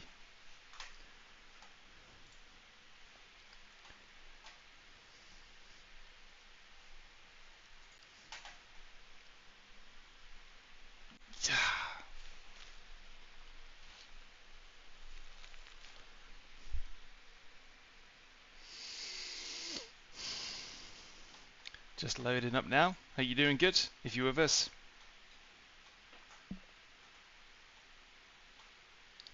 Oh, I can't remember what that is. It's definitely from the YouTube audio library. But I cannot remember what it is. It sounds to me like it's got a bit of like Boards of Canada about it. If that's a musical artist name you ever saw or remembered, but it's got that kind of vibe to it, innit? A little bit. I think that's probably why I picked it. Used to like them.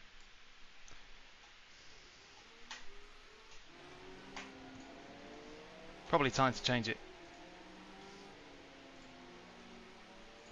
Yeah, sorry. Unfortunately, I can't remember what the name of the song is, but it's from the YouTube audio library. So it'll just be royalty-free, kind of royalty-free stock audio from there.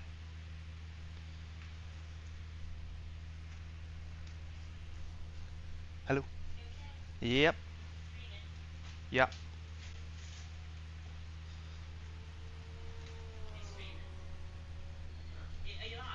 Yeah. Yeah.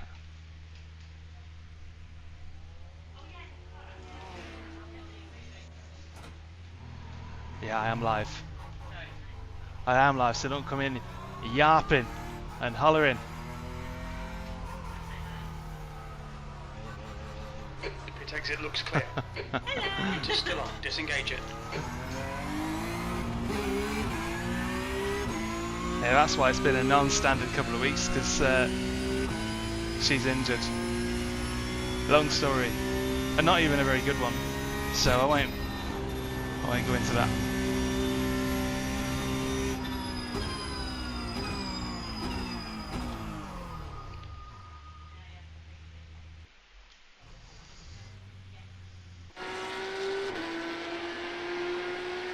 Race.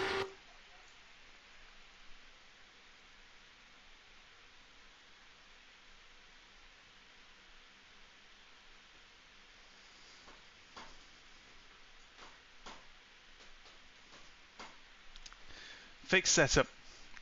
This race that I'm going into now is actually open setup, but the stars have aligned and the fixed setup is actually really good for me. I don't know. I don't think there's any disadvantage to me using the fixed setup. It just fits me like a glove. The fixed setup. There's something about the balance of understeer that it has that just works so well for me, because I can get on the throttle so super early and draw through all of the corners, whereas I've tried the setup from VRS and it's clearly more pointy. There's no question about it. The VRS setup can clearly corner harder. It's got a higher cornering ceiling, but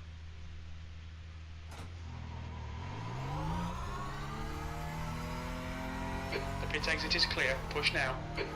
it just doesn't work well with my style. You know what, it should be okay. I've tried before.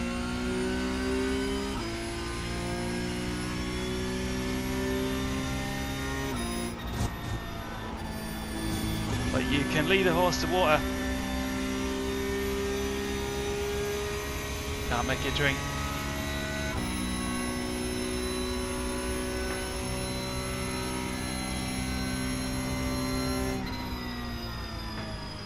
So that was a weird way to hold the glass. I don't drink weird, that was just the way it oriented itself in my hand. Didn't have time to readjust on the Kemmel straight.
go.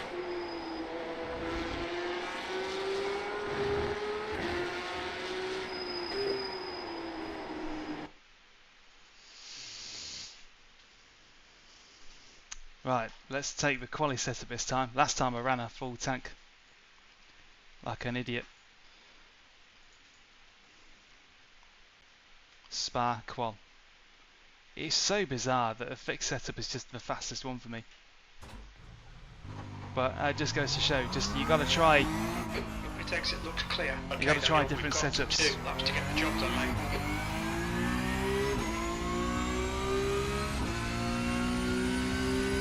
And as I've said a few times, the Porsche Cup is fueled by confidence, so you need to pick the setup that gives you the most confidence most of the time.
Oh yeah.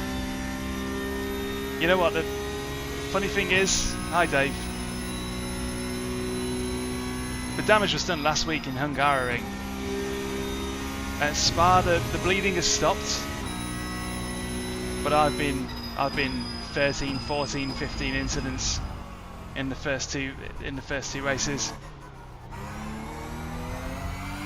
And I think everybody around me in that last race was also B and C licensed, so clearly it's a Porsche club. And if you've got an A license, you ain't in it.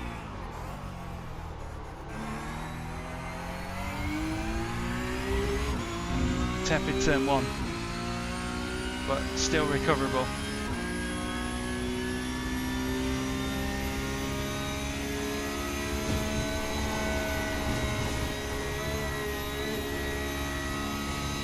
Oh, that was almost flat out. Just a little quiver at the bottom of the hill.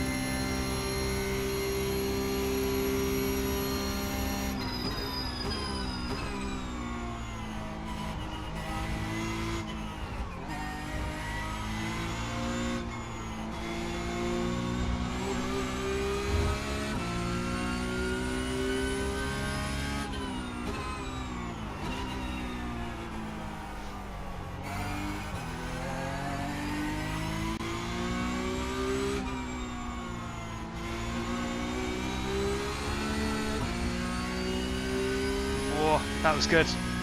I'm liking this lap so far.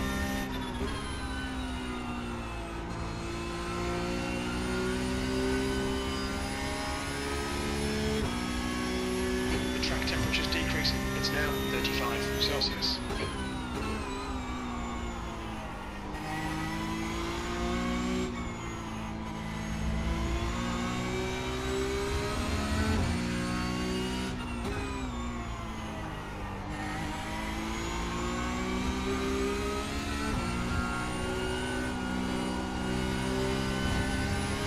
No, it's still valid.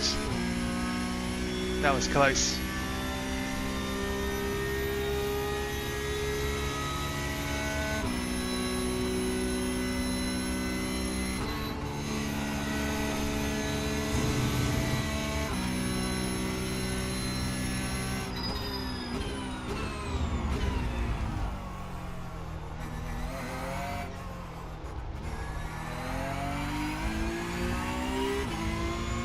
I'm super happy with that. 2:21.2. That's definitely the fastest one I've done so far.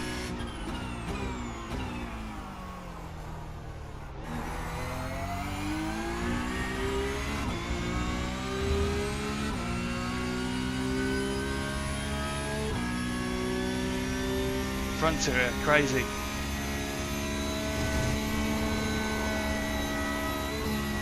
There we go, flats. Eau Rouge flat. Bosh. Satisfying. Right, let's keep this up because lap 2 is always quicker.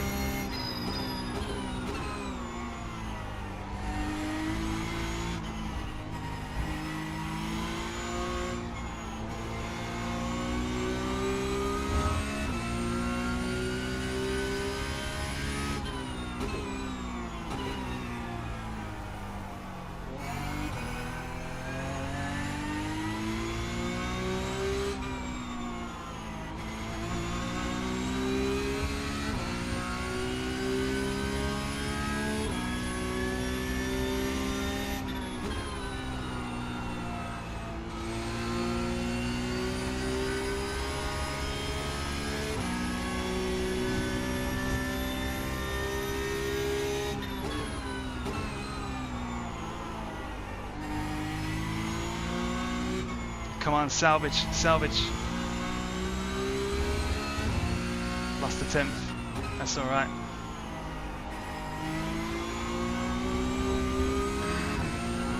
Millimeters that was. I think that slip through Peon really cut those rears then, and I suffered for it for the rest of it.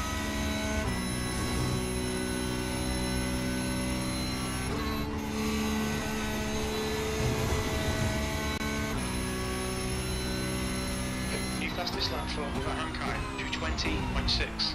The leader's just done a 2:20.4. Dash. A 10:42. Okay, fair enough. P4. It's that's still a personal best. Not bad.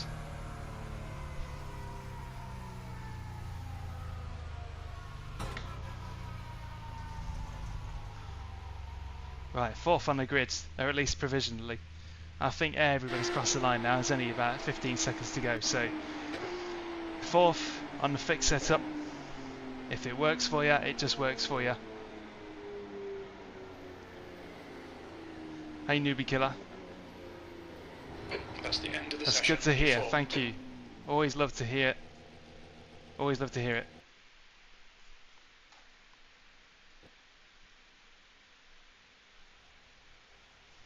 How am I going flat for Eau Rouge? Well, luckily I've done it on camera. You can go back and look at it. But there is a definite line. There's a line to take. You got to stay in 5th.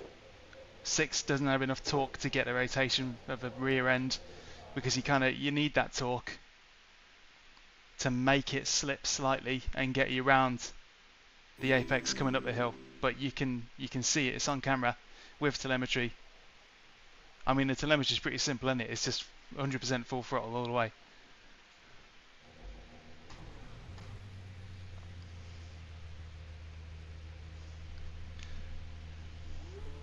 Watch it back, but also bear in mind that was on the quali setup as well, so grip and weight would have been at, peak conditions for doing that flat out.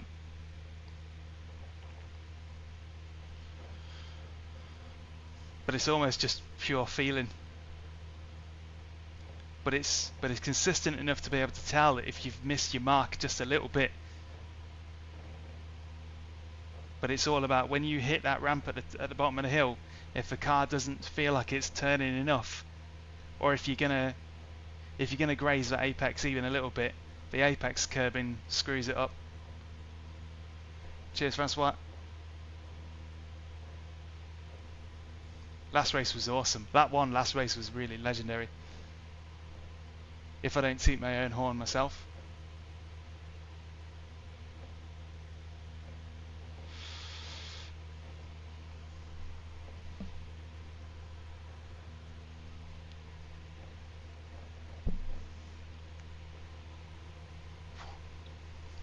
The air temp is 23 Here we go. Celsius, 12 laps. Okay, Daniel, stay calm, focus. Go, go, go. 3 wide already.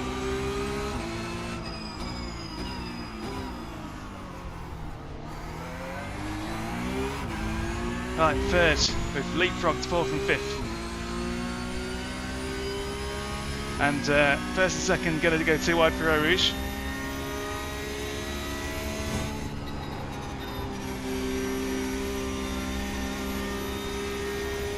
Oh ho ho! Clear right, right side.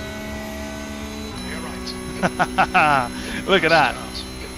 And I thought lap 1 last race was good. On your right. Still there. Clear right. Left side. Still there. Still there. Clear left. There's an incident in turn 9. It looks like Ireland.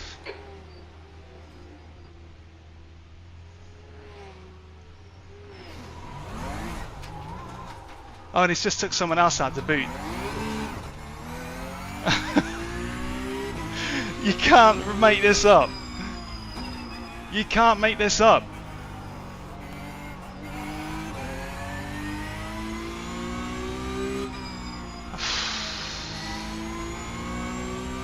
On your left. Clear left.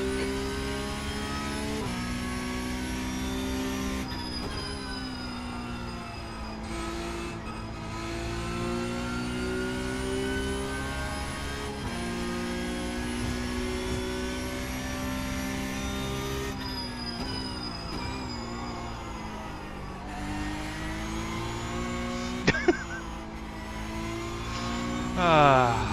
Bahankai is now in the lead.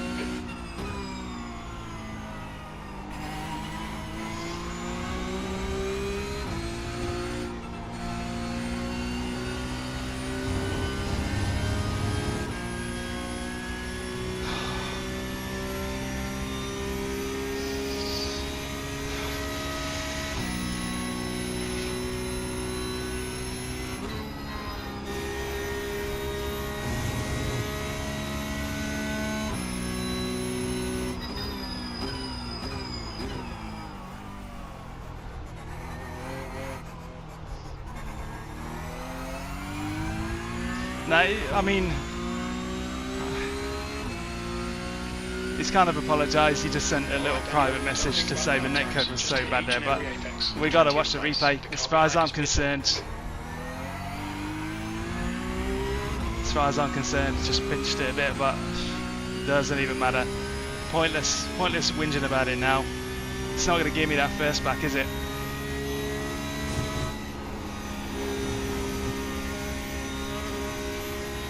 Now you stay there.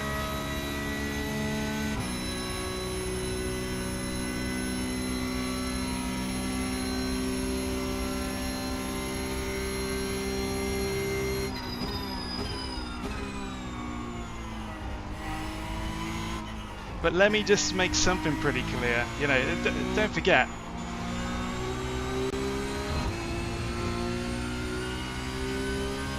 This is me in presentation mode.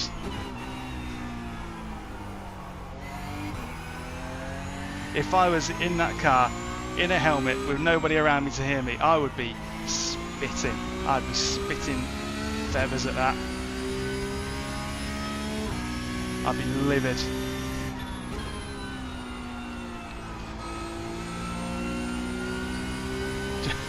Just because of how perfect that lap 1 was looking, and then, you know,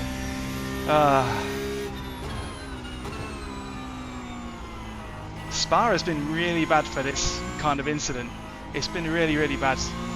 These two streaming sessions have been just dogged by these things.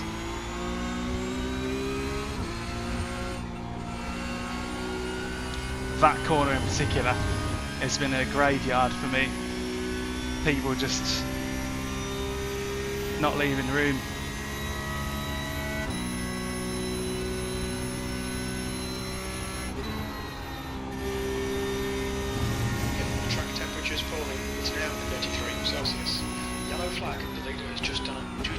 recovery drive now, just got to pick my way through the back of the pack.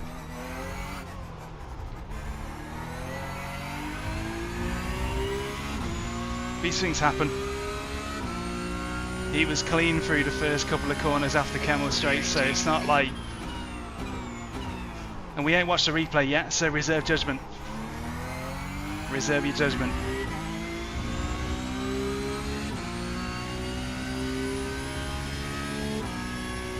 We also don't know where he's located, like he could be in Oz or NZ.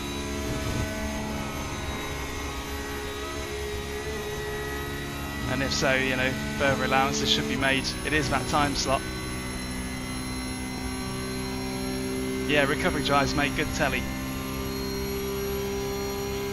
And, you know, the whole reason why I'm coming onto stream is to, well, have a good time, but also collect footage, which is basically the lifeblood of all the little short videos, is to collect these moments. You're gaining on this guy. The gap's now 0.7.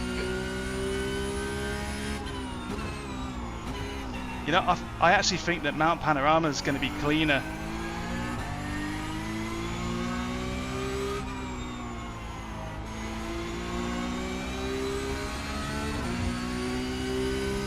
Now, his car isn't messed up, it's just his paint scheme, it looks like that.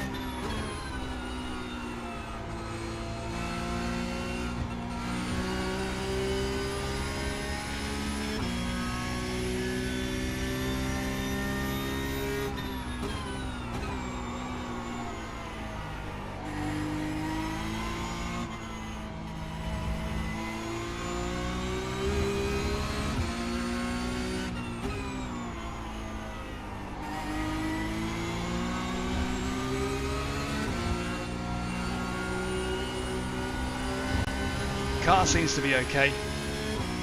Doesn't seem to be suffering too much. I don't know how.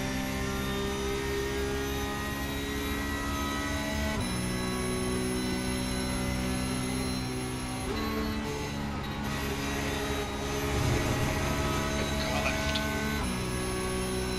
Still there. Hold your line. Clear left.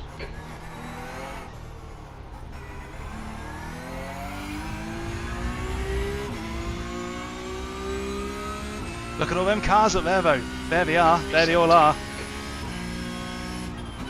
It's on. This is going to be epic.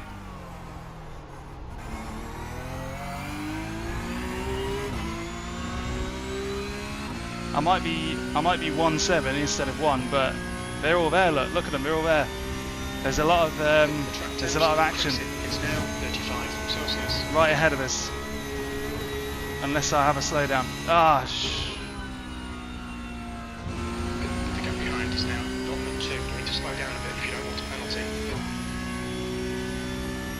Come on, Daniel. Don't panic. We'll get him back.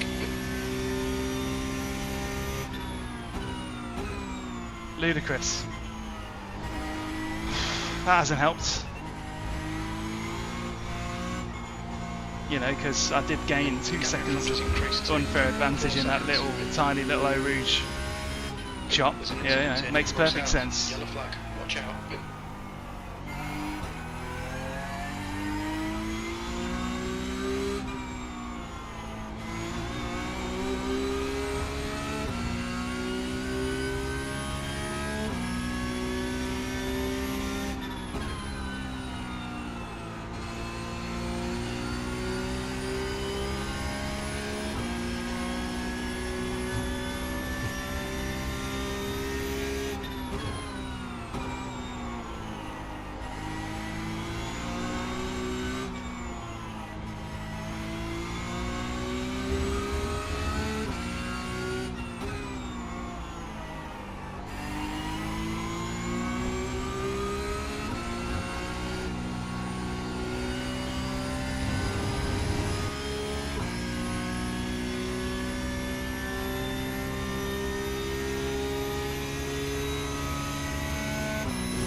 P2's gone off in Eau Rouge.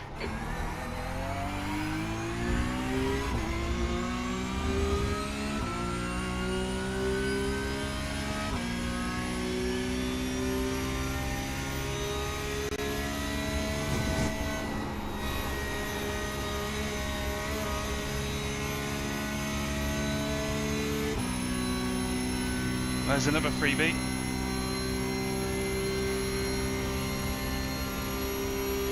We're not halfway yet.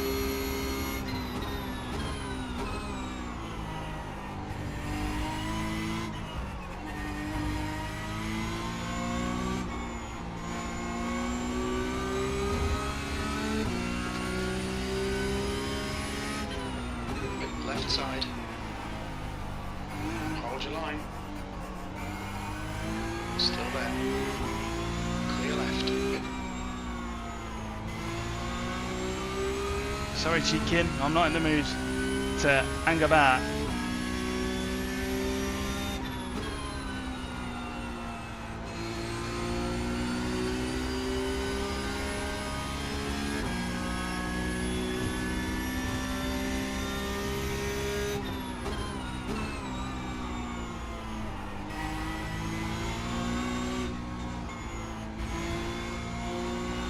The track temperature is increasing. It's now 37 Celsius.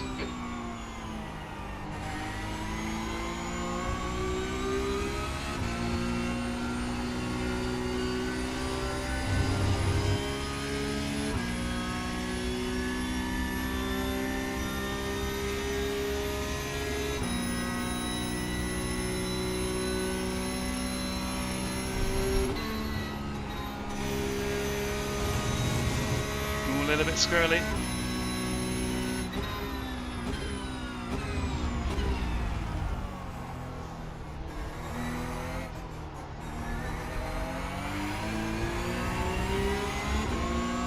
Car left.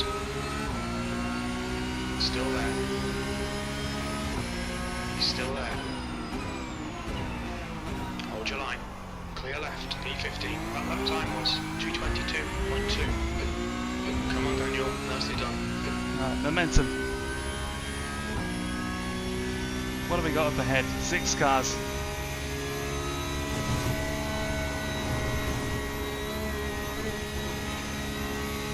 Off track I can live with. A slow down, not so much. Keep your exit speeds up and stay smooth.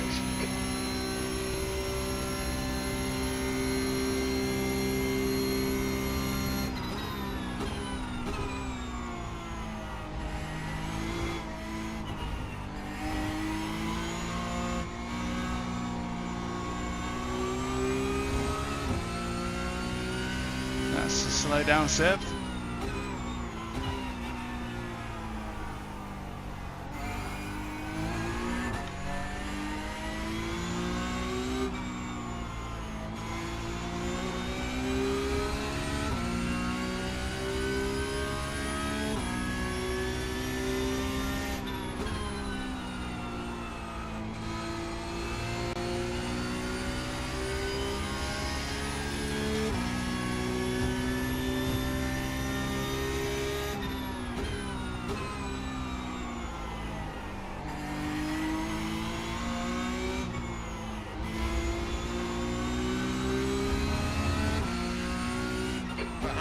Is leading the race.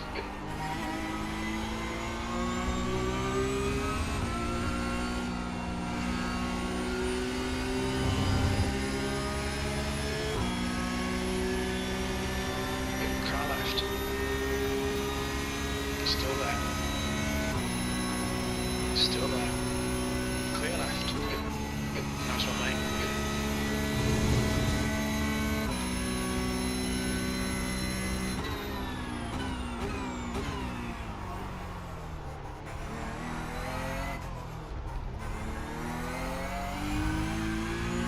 Sensible. Hey, great. Yeah, not when everything goes to plan. I'll stream on Tuesdays. But Halfway home, your fuel is fine. B13. Sector 3 is 0.5. life finds a way. So in the short term, I'm just going to grab them when I can. I'll be back to regular Tuesdays at some point. The gap in front is now So apologies for these kind of patchy schedule.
Still enjoying the chase.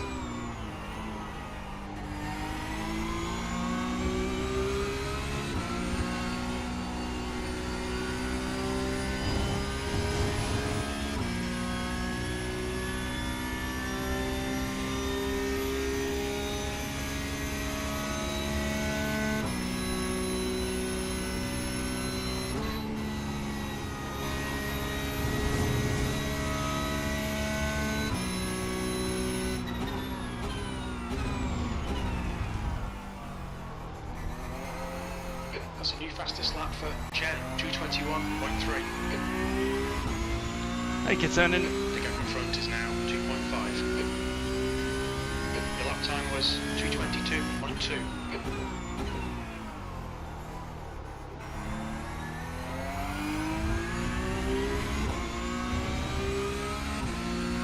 Thank you kindly. Cheers for taking a moment just to say that and pop in. Really appreciate it when people do that.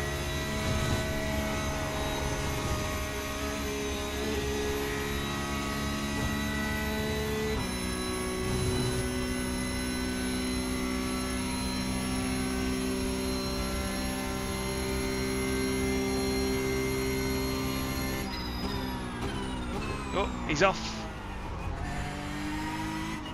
Incident in Le Coupe. You pull away from the guy behind. The gap's now. He'll have to be 2 serving that seconds. slowdown at some point.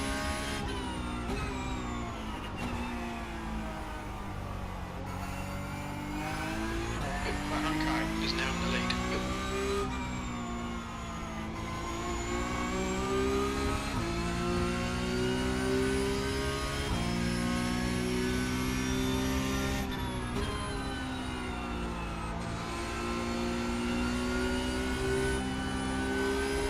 Oh, he is suffering. He should have served that slowdown straight away. He's been punished for it badly.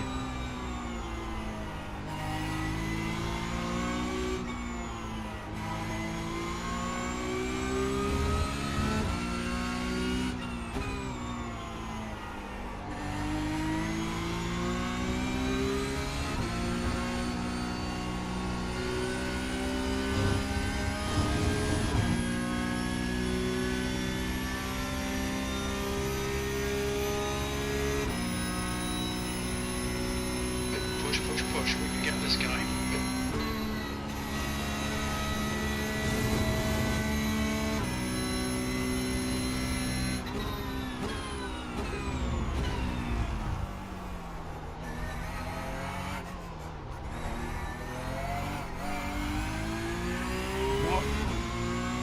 Hey Mark, Ahead is now 1.1 seconds.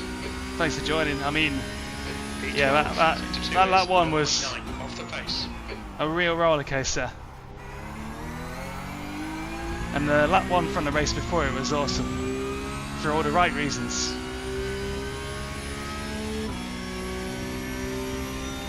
Hi Denny.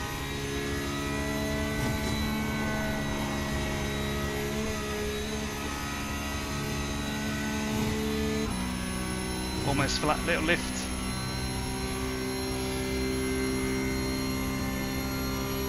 just want to catch these guys ahead. I would like to be 10th. I'm sure it's possible.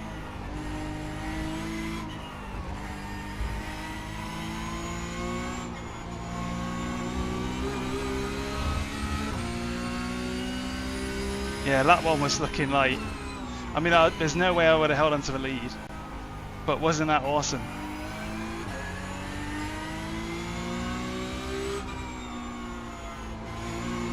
We'll let the replay do the talking. Yeah, still got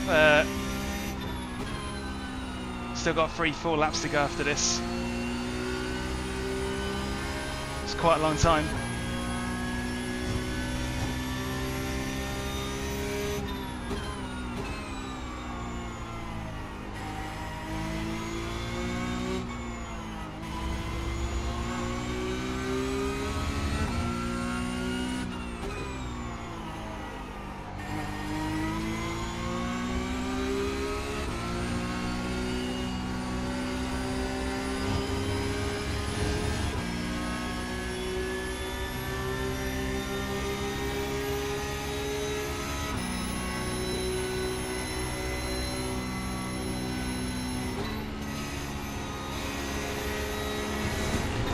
Ugh. He's still there. Hold your line. Still there. Still there. Where am I? Still there. Oh, he's still there. Still there. Hold your line. Still there. He's still there. Clear left. Good consistency. Okay, good. Coming. Nice. Flipping heck. So Mark, the Porsche Cup is basically the main car that I stream for a couple of reasons. Races run every hour, and the races we do have are usually pretty awesome. And even when you're on your own, the challenge of driving the car against the track, because it's such a difficult car, it's fun to see. It's fun to do and fun to see. Okay, so the guy's netcode ahead is having a bit of them there. So it's basically ideal for streaming, because you're having fun regardless of what happens. Even a recovery drive is something to behold.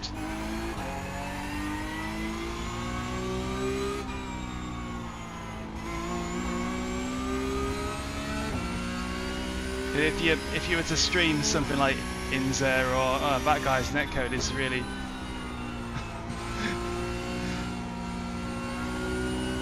the guy behind him has got to be cursing.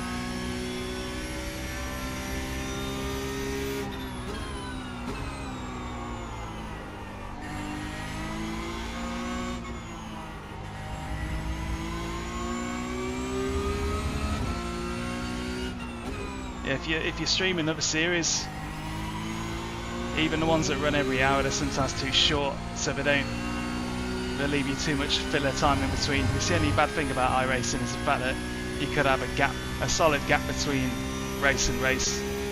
That's fine if you're just pottering about doing it, but if you're trying to keep a stream going, then you want something that's running frequently, long enough to hold your interest, and isn't too difficult to kind of fill the gap between races.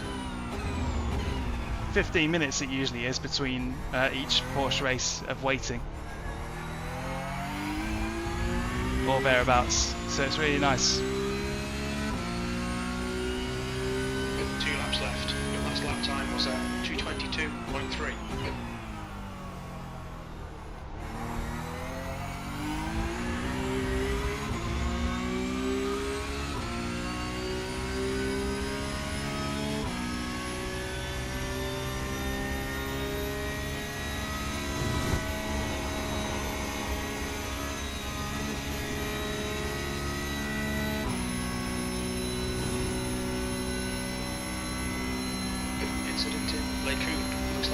I think it's also just a really good balance.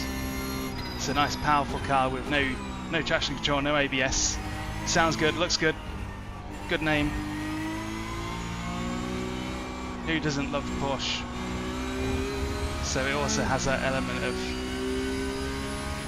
yeah, we just love it. Okay, Daniel, the next car is Jen. Nothing against Alpine, but if this was the Alpine A110 Cup, I don't think it would have the same ring to it.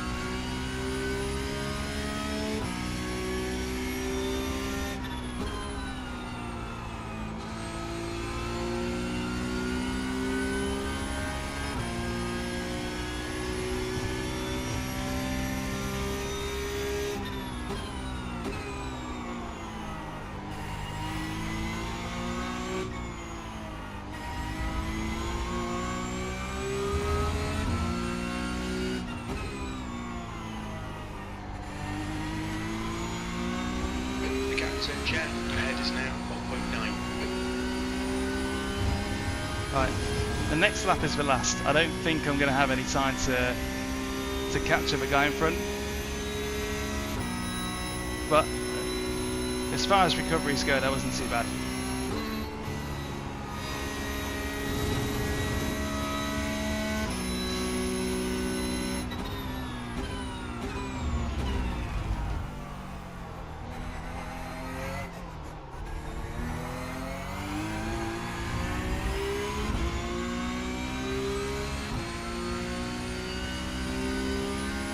One more lap to go. That lap was at 2:22.3.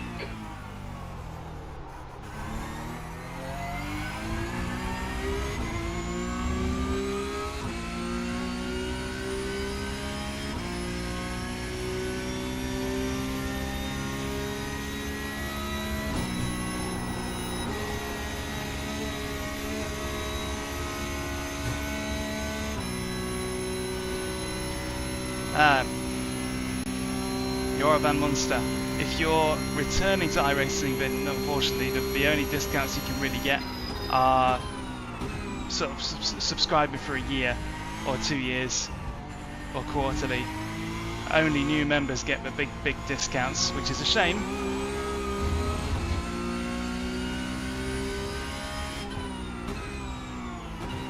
Well, Katonin, this is an open setup race, but I'm still using a fixed setup and loving it. So I think whoever's making the fixed setups is actually, yeah, they've got it down pretty good. But it's all down to your style.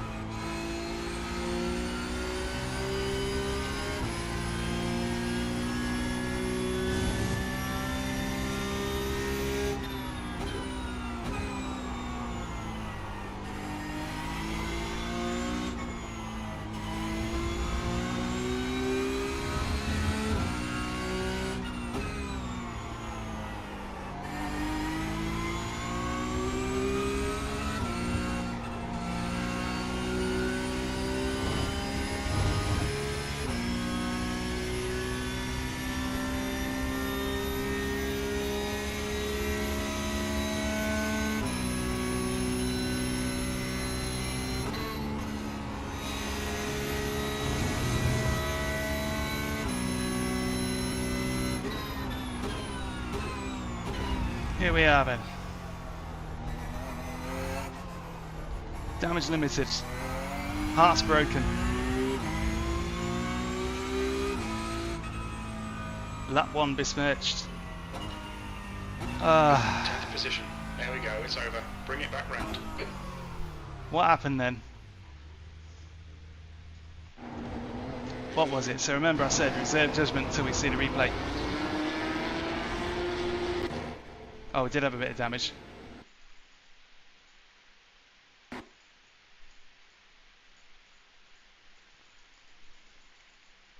Well, let's watch it again properly. So,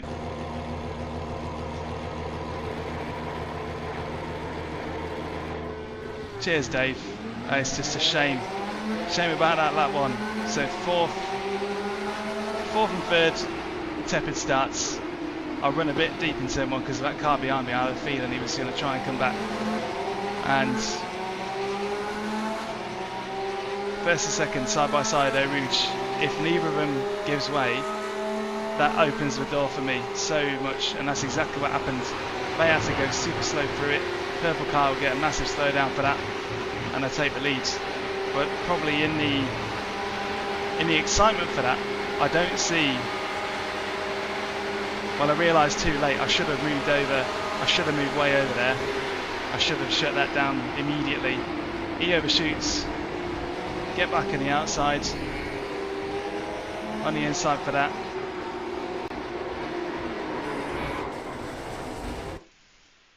So what happened? I mean, he's under attack from Asetek as well, so I don't really think there's much of it. Was he heading? Because this was the problem I had the other night. 2 races whereby I'm on the inside here, and the car beside me just doesn't give any room. They just don't give the space. They just want to chop it, and they're not giving enough room. There's not a car width there, and I think he was always heading that way. But also, if you look at his car, yeah, it's not his fault. I don't think that's his fault there, because Adam comes in steaming in. That's it right there. So watch the orange car of Adam come steaming in. His line looks pretty calm, but then Adam nudges him. Adam's nose nudges Christopher's rear end, and then it kind of that kind of slips him into me. So I don't think he's to blame for that.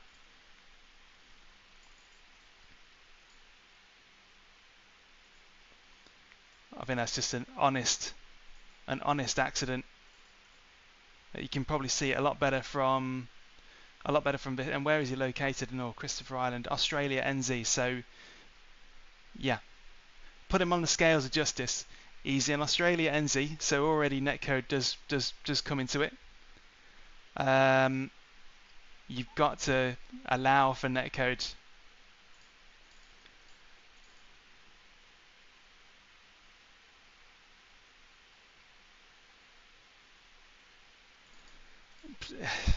It's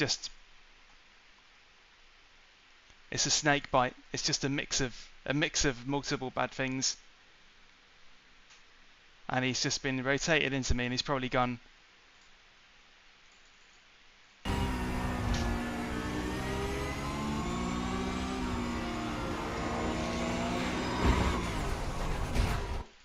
Yeah. So at what point does my car get hooked in?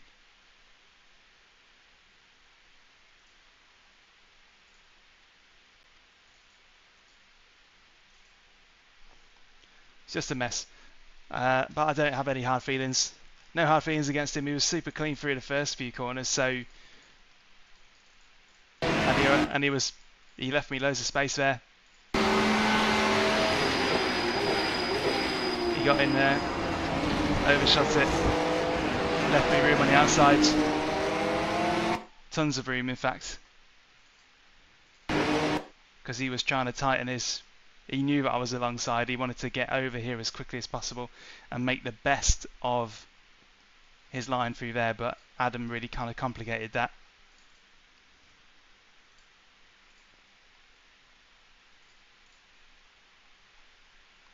Were it not for that, I think we'd have been okay.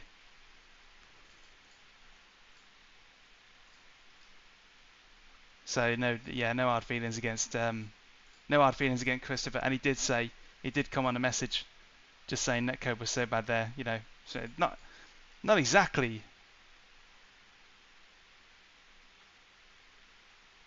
saying sorry, but I don't really think he's got a lot to be sorry for there. It's just an unfortunate scenario. And the fact that Adam got spun around means that there was genuinely contact there.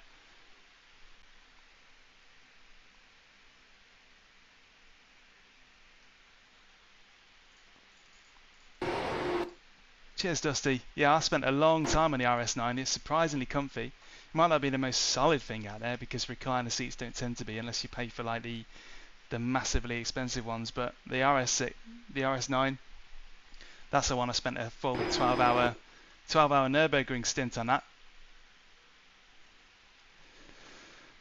So yeah, shame. Wonder what it looked like from somebody who wasn't in the wars. So you look at this from Mika. He's just had a massive. I mean, did he even serve it?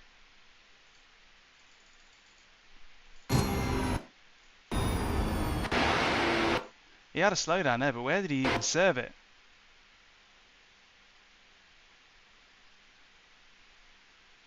Well, that doesn't make any sense at all.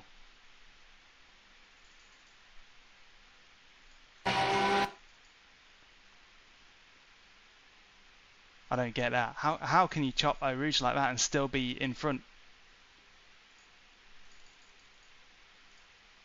How is that possible? What wizardry is this? Right. Here's how it looks from Mika's point of view.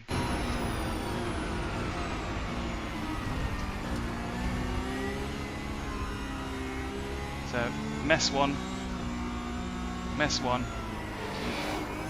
mess 2, mess 3.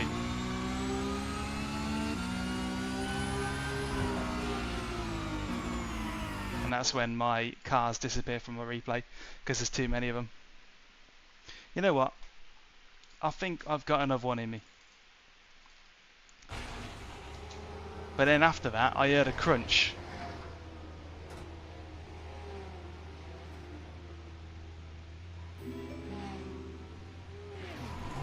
Yeah, there was a secondary accident there. So if he's guilty of anything, it's that. You got to just stay still.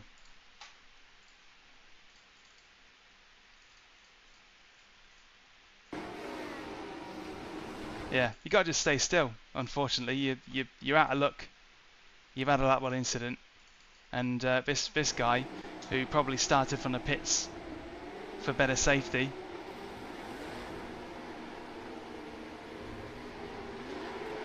yeah, and his race gets screwed up. So there you go. And I mean, look, he's doing a blooming Austin Powers 3-point turn here.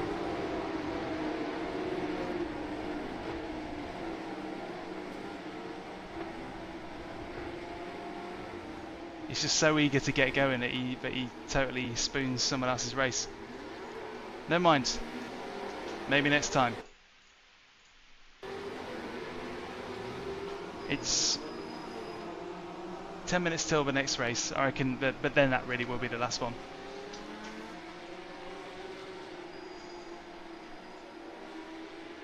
Lovely trees. But then...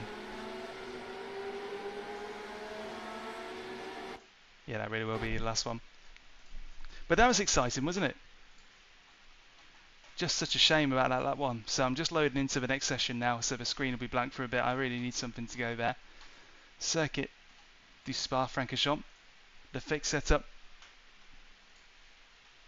But yeah, if you're with us, thank you very much.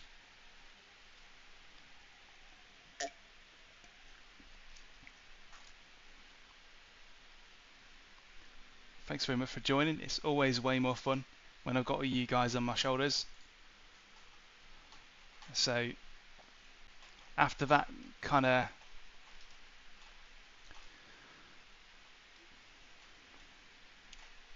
after that crazy lap 1, I just don't feel like I can leave it there. There's more in there to be had. That was fun, but gutted. A tragic tale, that. Kerfuffle.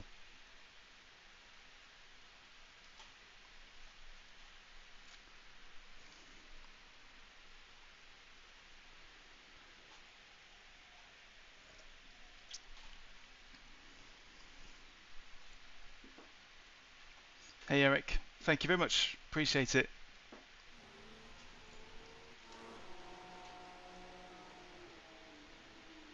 It's exactly what I hoped for, so thanks for stopping by and saying that.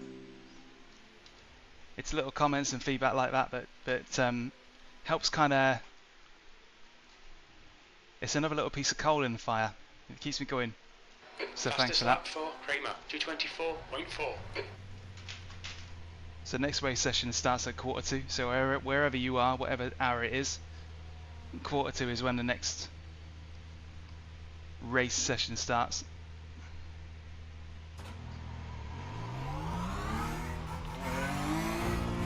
You're all clear. Stay behind the line.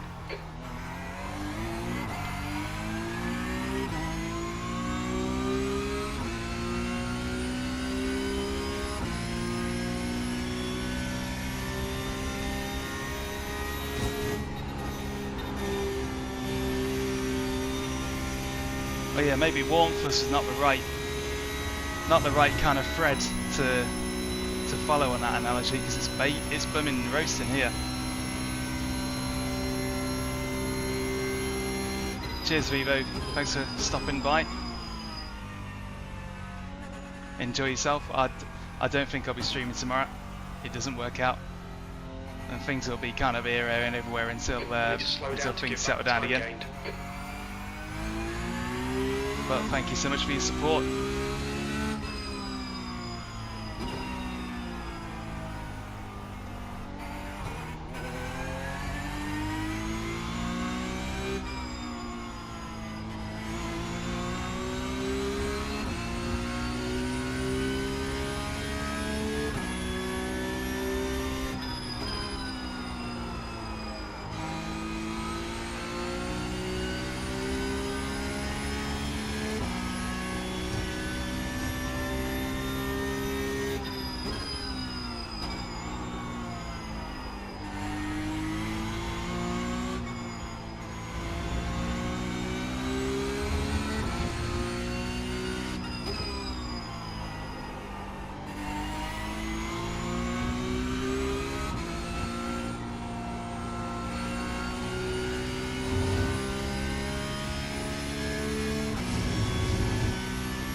What does brasserie mean in France?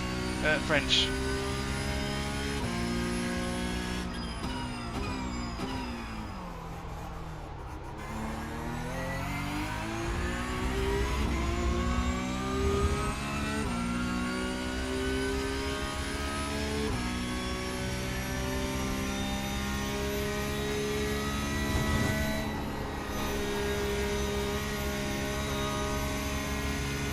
Brasserie. So as in brasserie. Just saw it on the side of a pit building. I feel like it means restaurant or something. But then restaurant is itself a French word, so how does that work?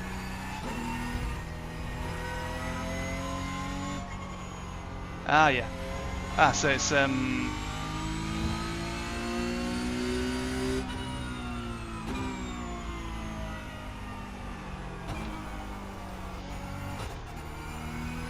so restaurant is basically formal.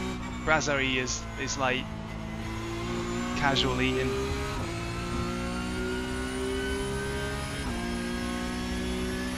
Yeah, I'm definitely more of a brasserie type person.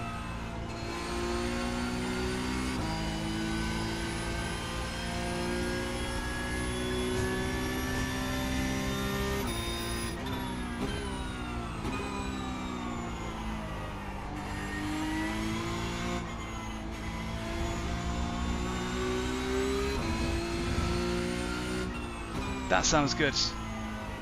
That really does actually sound quite good.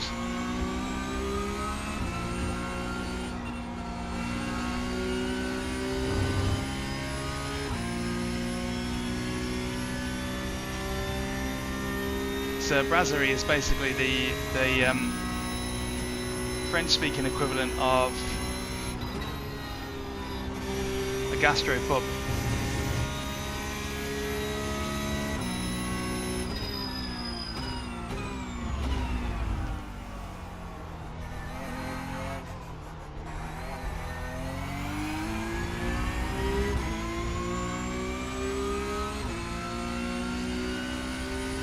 V21.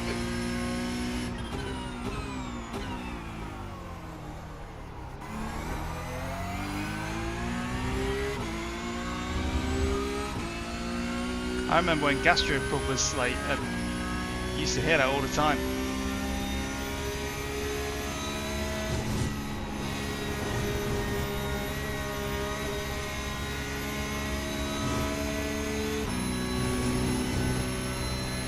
There's a new fastest lap for R, 222, car left. Still there. Hold your line. Clear left. See ya.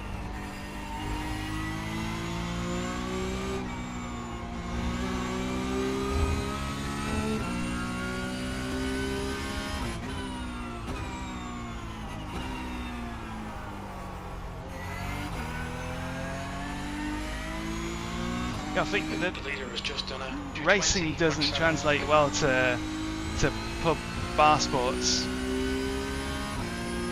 But the thing about bar sports is the fact that it can go either way really quickly, which means that even when you're losing, you've still got something to fight for. Racing isn't like that. That's why, whilst I don't follow football, I ain't got a clue what's going on with the teams and players and whatnot, I still respect it as like one of the best sports ever because it can go either way.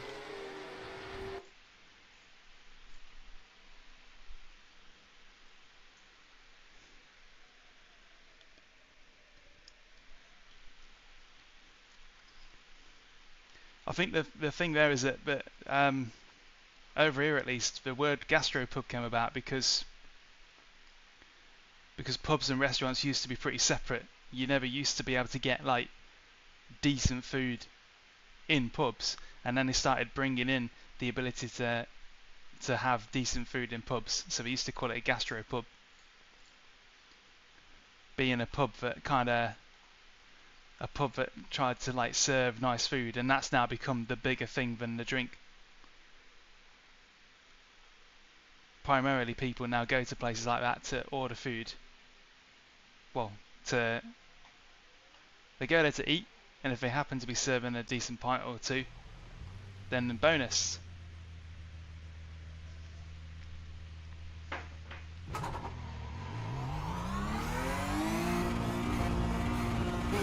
All clear, push now.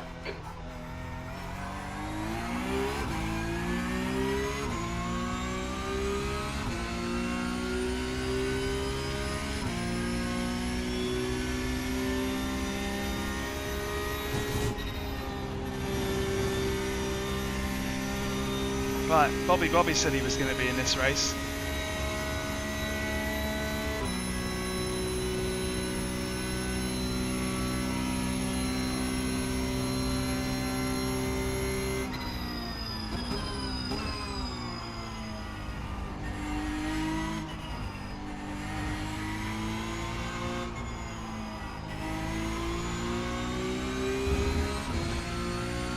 Ah, that's a shame, man. Good luck on your sides. I'm on the grid in spirit.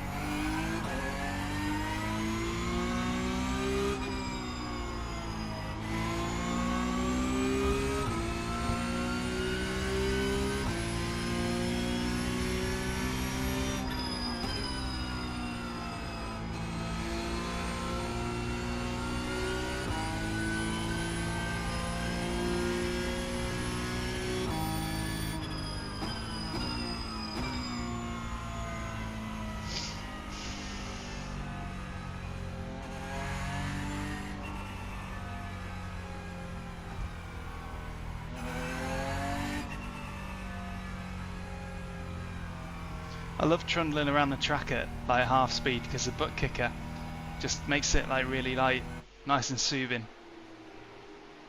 Like when you put your head on a bus window. I ain't been on a bus in years.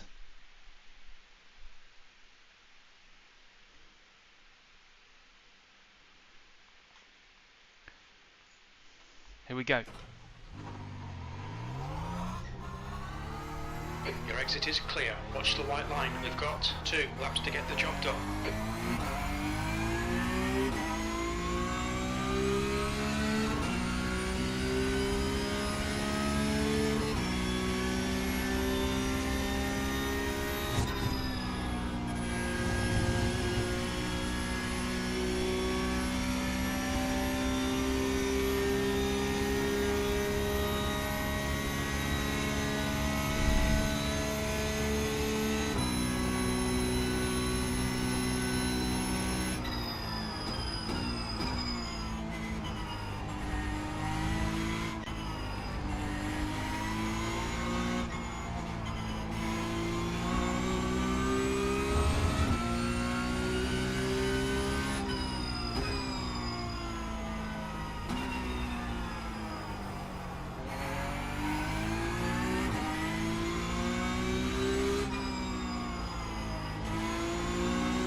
Turn 1, I'll have that.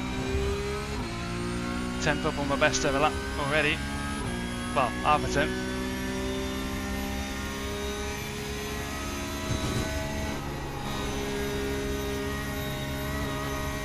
And half a 10th down. Never mind. Just to be in the same kind of, just to be a couple of tenths of my best lap ever is nice. Even when you don't factor in weather.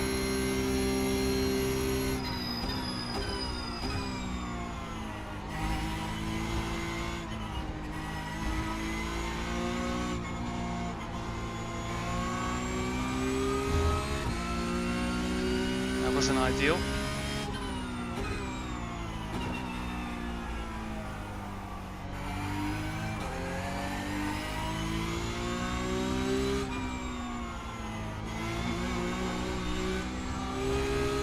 Ah, off track. Okay, fine. Okay, second lap it is then.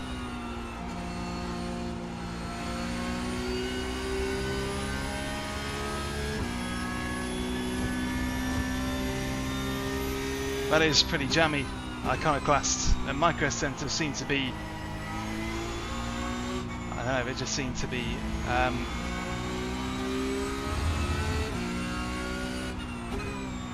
because they deal with such a wide spread of stuff, they can just randomly discount stuff that should never be the price it is, but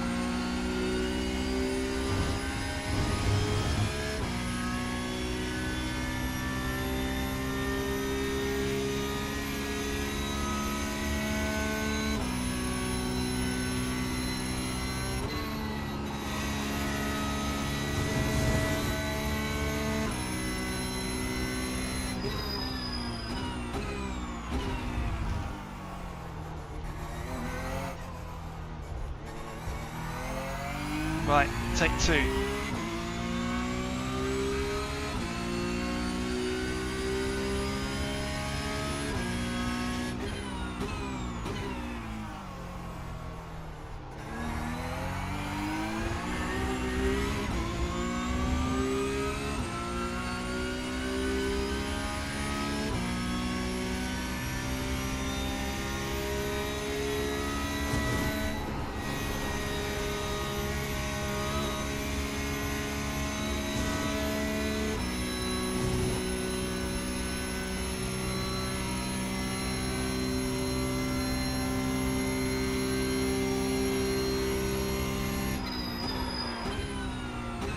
No, come on. Oh, it's going to be fun to back.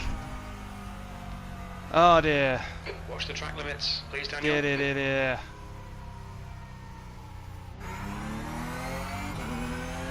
It's going to be fun to back of the pack. Oh dear, that was not the plan. Never mind. Yes, I would say Spa has not been kind. Spa has not been kind. Yeah, there's a little front lock there. That's just what happens when there's no room on the table, when you've left no margin. Little front left lock up. And yeah, that was it. Lap was dust. Oh well, recovery drive. We love them, don't we?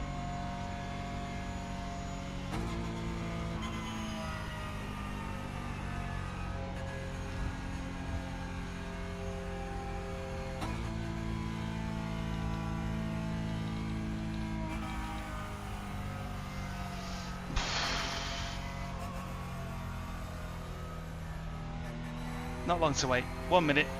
I'm just having a nice leisurely trundle back to the pits now.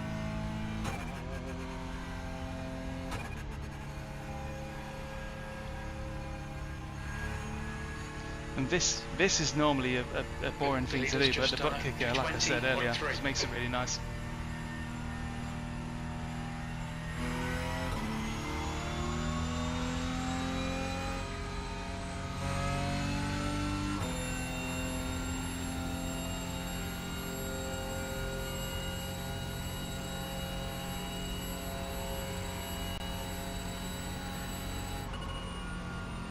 "15 seconds. There's a brasserie. I'm going to stop there. have a quick pint.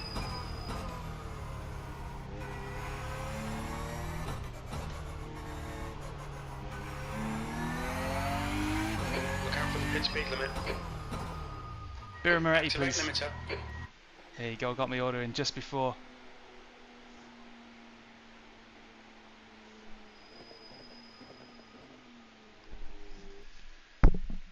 So, 18th.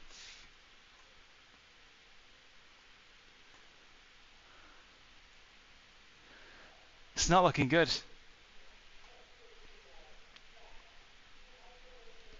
It's not looking good for a nice clean drive, is it? This is bad news.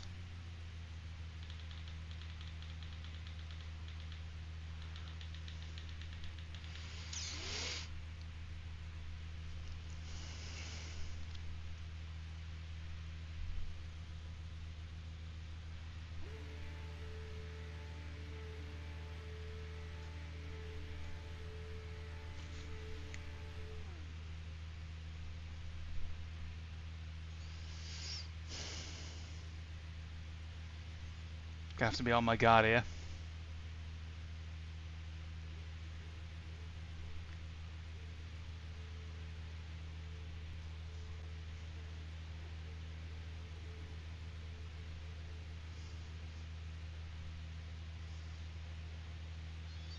Well, the guy in front has got, if you no longer go for a gap which exists, you are no longer a racing driver. So basically I'm going to follow him and drive through the wreckage he creates.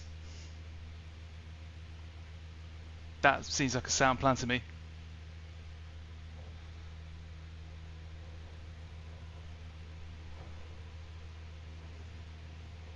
He can be the bulldozer of which I go through.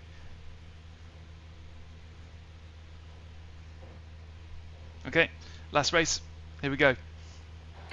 18th. The track temp is 33 Celsius. Get ready.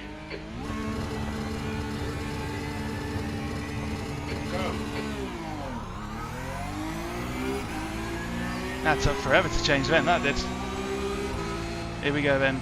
The hurt locker. Car right. What's On he your left. doing? Three wide, you're in the middle. He's still Oh there. my Right God. side clear. Left side. Clear all round. That was pretty crazy. Left side. He's still there. Oh. Clear left. This Carroll guy is just he no self-preservation at all. We think it might be Wolf. So naturally I'm going to go side by side with him through Lacombe. Still there. Still there. Clear left. Car right. Still there. Right side's clear. Car right. Still there. Yellow flag. Clear right. Incident 2. Turn 11. Oh! It's trying to mess it up. You see this, don't you? On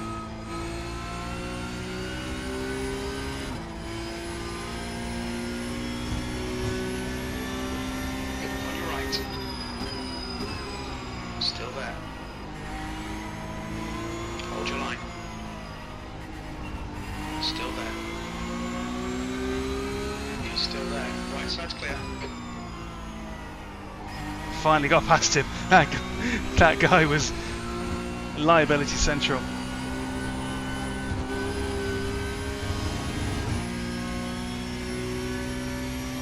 Maybe I should shut my mouth.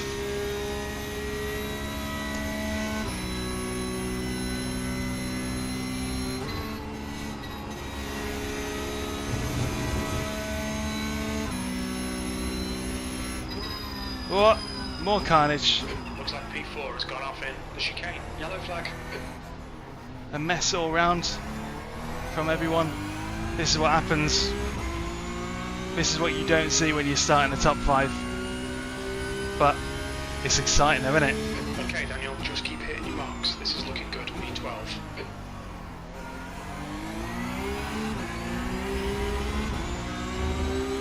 Exciting, but there's no way I'm going to be able to get side by side through these guys, so I just need to follow.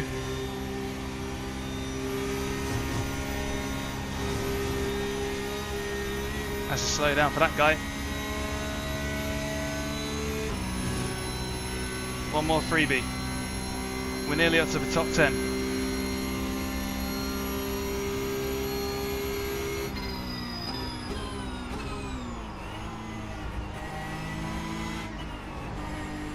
There's an incident in Lacoon.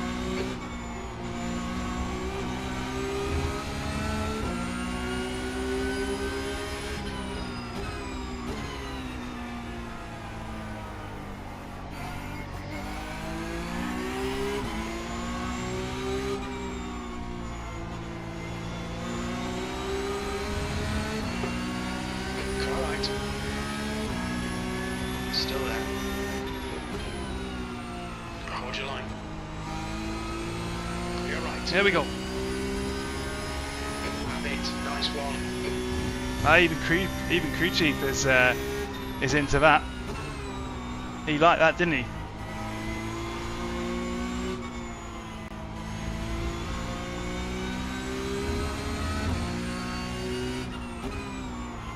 Something about Spa just makes people go a bit loopy. Normally it's like clean, but you put enough people in one space.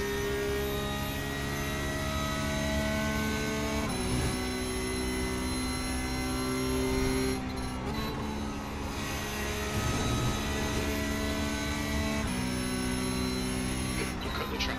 Keep it nice and tidy. The leader has just done 221.1. Right. Nobody knows what order they're in because everybody's just jumbled around. Tell your apexes. Wait for the chances to come, mate. E9.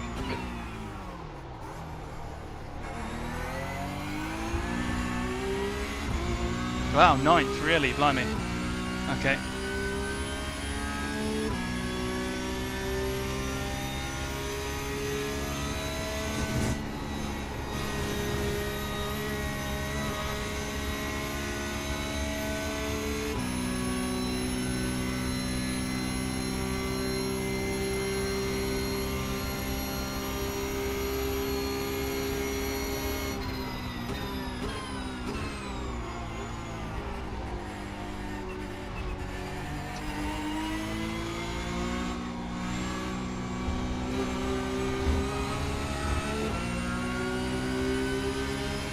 Car left.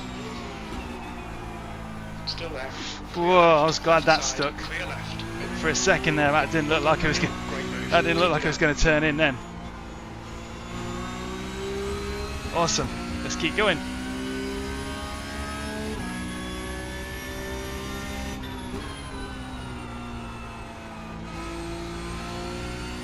Stick to the plan. Don't be intimidated here. They're faster than us into La Source.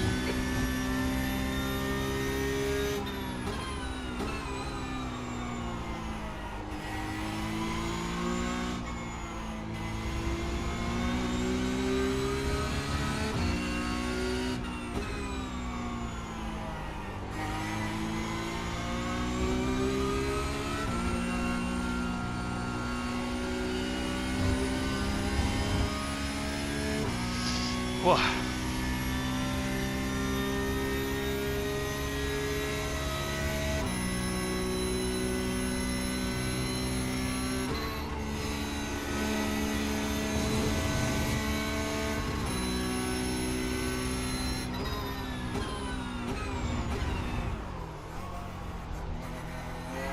The leader has just done a 220.7.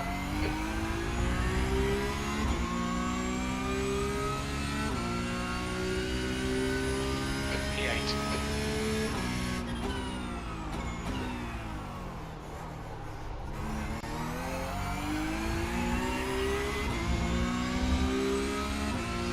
Okay, so in this race, I think there was 20 but that varies from series to series. You can have a lot more than that. You can have up to 60.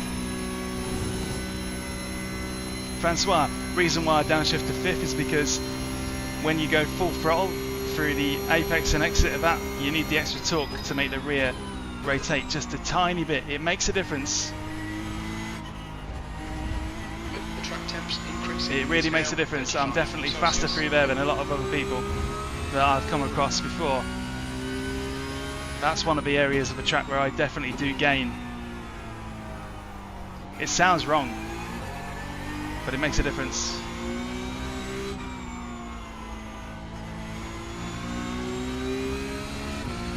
It helps to rotate the car around and provide a little bit of extra slip, but you need to get it pointed.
Hey, looking good.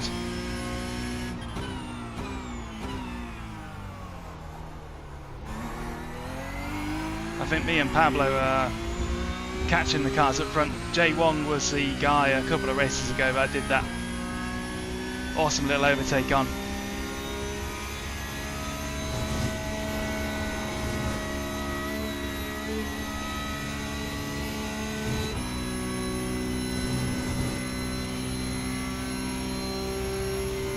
Oh, is it? Yeah.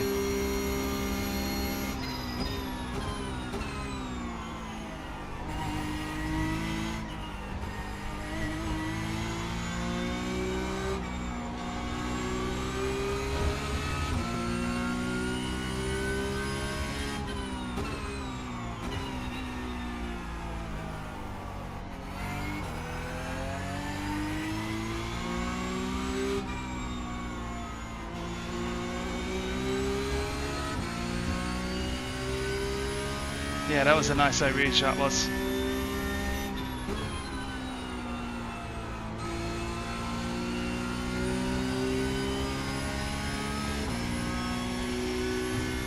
I think I'm catching Pablo, but I just can't really tell. It feels like it.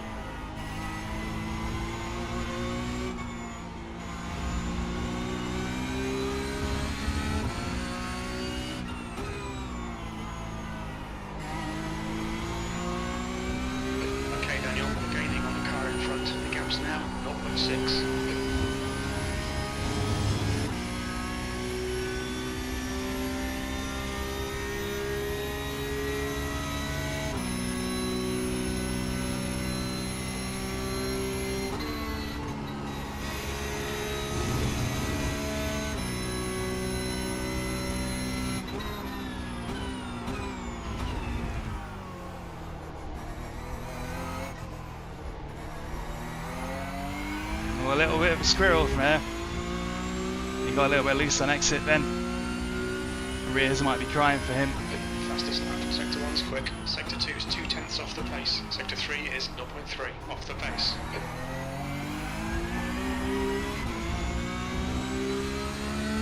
We'll be warned about track limits. This is good.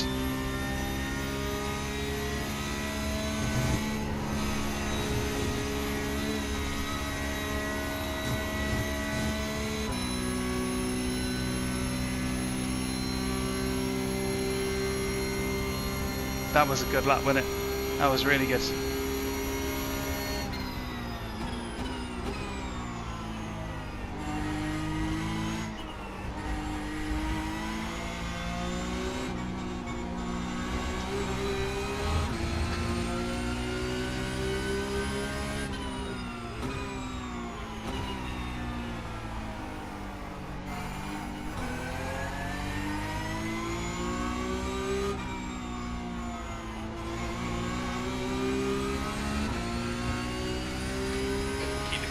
Don't give him any respite.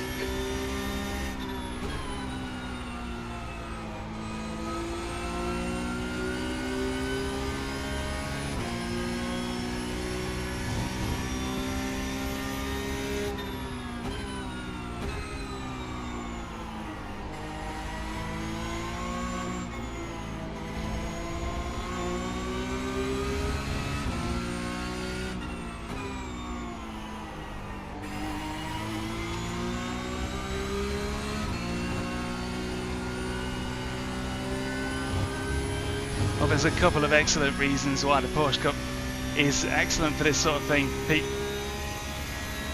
You got the standing starts. Is a horribly difficult car to drive sometimes, so you get more drama. Looks good, sounds good, and the races are a decent length, and they run every hour, which is great for me. Left side. Still there. Mistake from Pablo. Then that seals it. So J1, I know I'm quicker than J1, so I just need to catch up to him.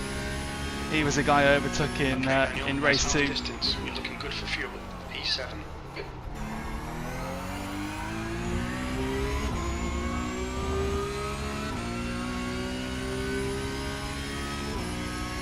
Just need to catch him. I think he's getting a tow. Run a long way round. Quicker than you, better in Lake Coop.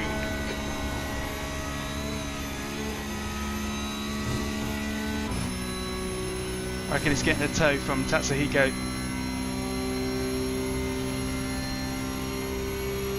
Oh, side by side. Yes, that's exactly what I want to see. Clean overtake from Jay, but that brings them both closer to me.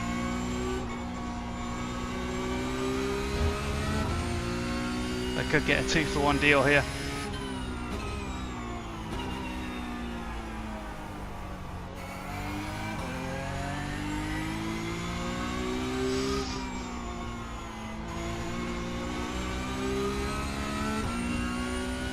And we're only just over halfway. This is good.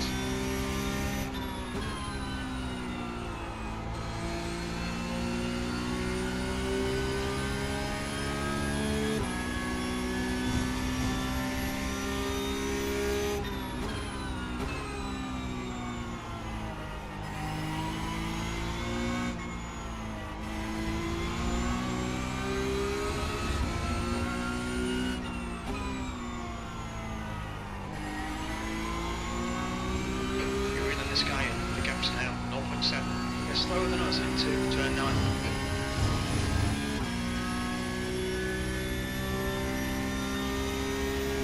Here we go. Got to be some revenge here.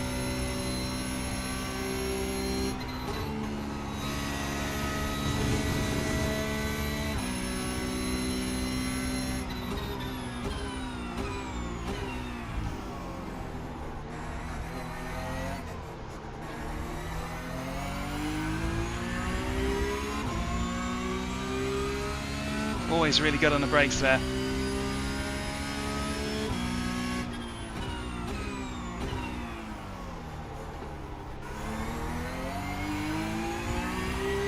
Oh, what's going to happen here then?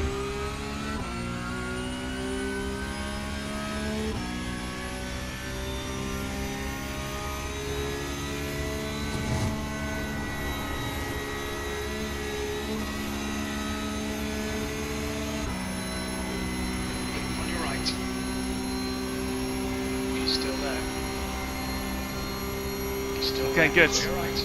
Good slingshot for a Rouge. Good stuff. Keep it coming. Whoa! Flipping heck. Can I not get a break? Clear right.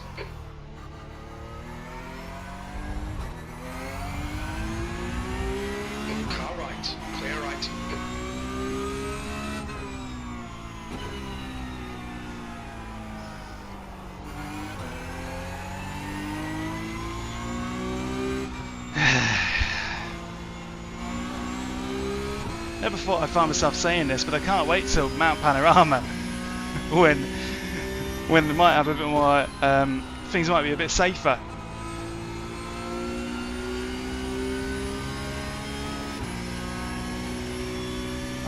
So much work just down the drain. Never mind. 4 laps. I've done it once. I can do it again. Come on. Just depends on whether that massive smack up the behind has really done anything to the car's pace. I don't think it has. The gap in front is now 1.0 seconds. Can't get no peace.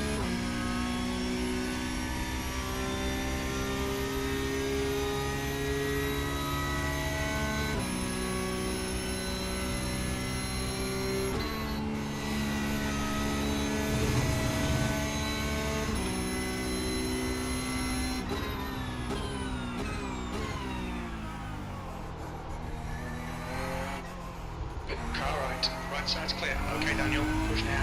Catch you up here. I don't think I'm going to be able to get past Pablo again.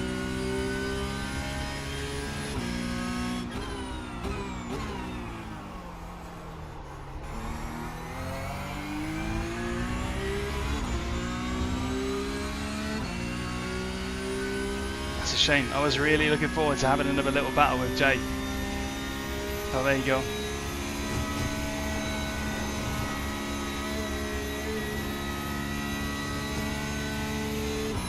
It might still happen yet.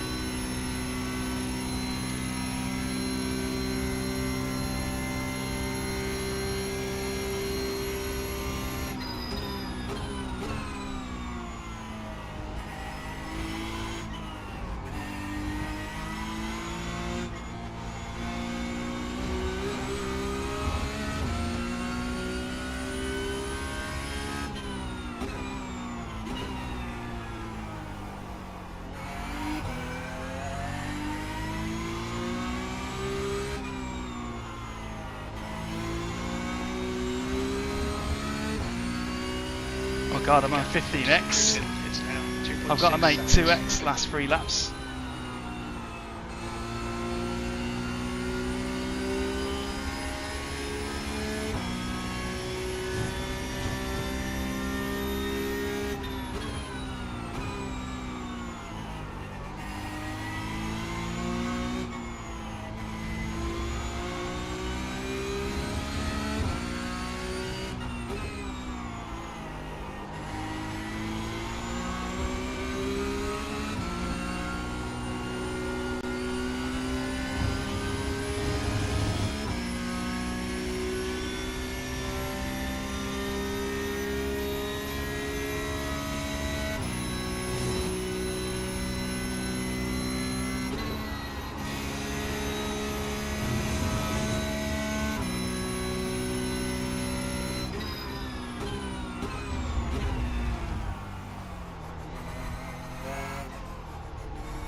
That line was at 221.6.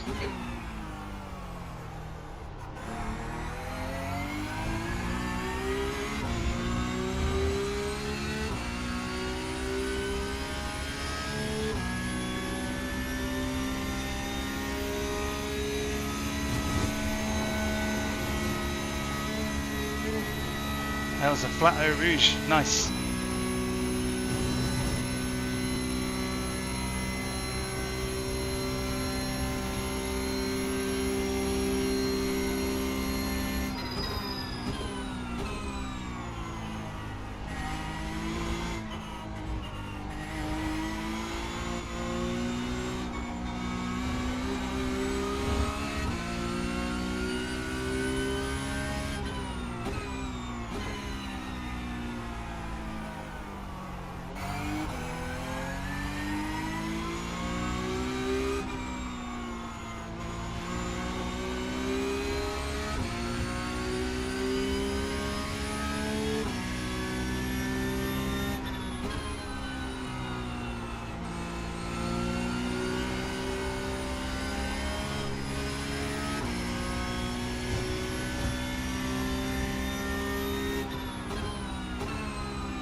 4 has binned it in. Stablo.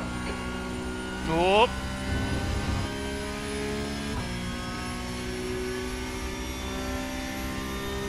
Whack.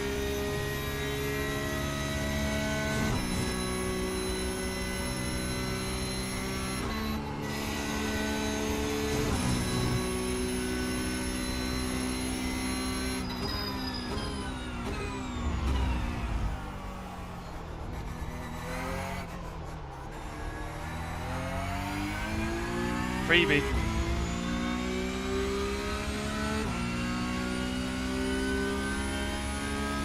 Sixth place, 2 to go. That lap time was 2:21.7.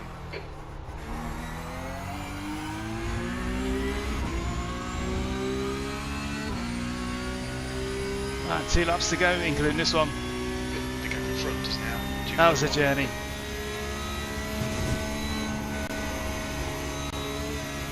It was fun. Definitely. Just a shame about that last little punt from behind, because I wanted to have a rematch with Jay.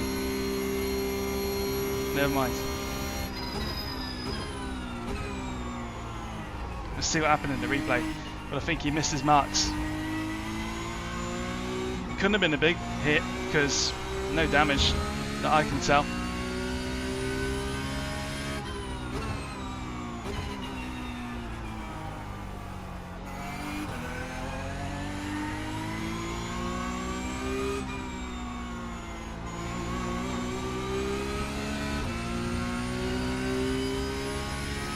I use for fixed. It's not something I've done all along, but for Spa in particular. And I think that whoever makes for fixed setups for the Porsche Cup, for one, they definitely know what they're doing, because it ain't slow. You're not at a disadvantage using the fixed setups in terms of just raw pace, but it's more about how your driving style suits it. And for me, the fixed setup suits my style so much.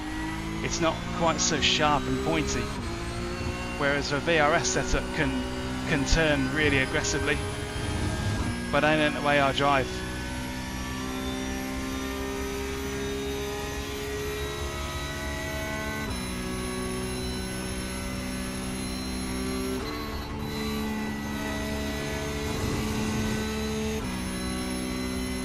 Yeah, so for me the fixed setup has been consistently easy to understand and therefore confident to drive, and I've said this a few times already, but it's the best way to sum it up. The Porsche Cup is fueled by confidence, so whatever works well for you will probably be what's fastest for you. Don't worry about pure pace, you just got to try on a few setups. I've contemplated it, but it wouldn't be me that would be setting it up. It would just be someone else setting it up for me in my name, and it's something that would be nice. I may eventually do that, but I also like to contribute to other people's leagues that have already been running and established for some time. So, you know, why not take part in those? I'd sooner take part in other communities' leagues, or sponsor it or something like that. Who knows? There's an incident at Lake Hoop. You think it might be Wolf?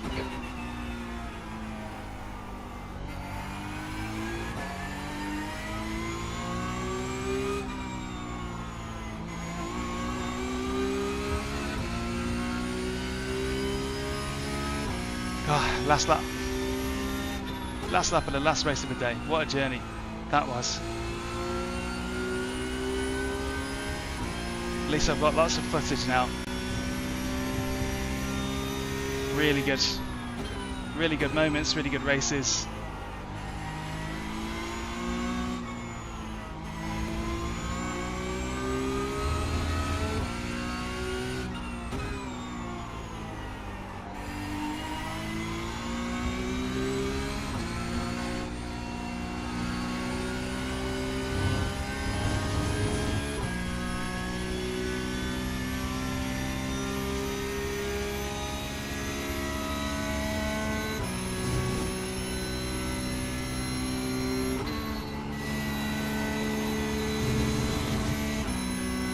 4 today.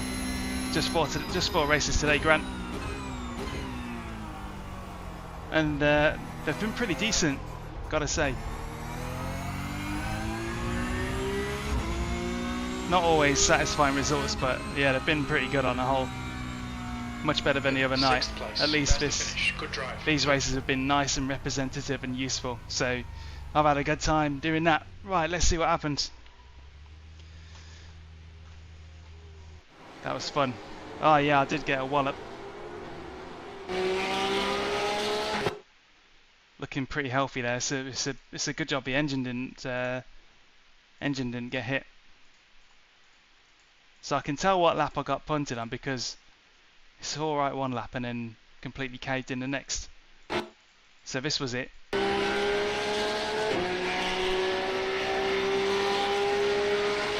Getting a run on Tatsuhiko up here, much quicker. And grab the last of that slipstream and slip on bike. And I think he just completely misses his braking point. Blimey, yeah.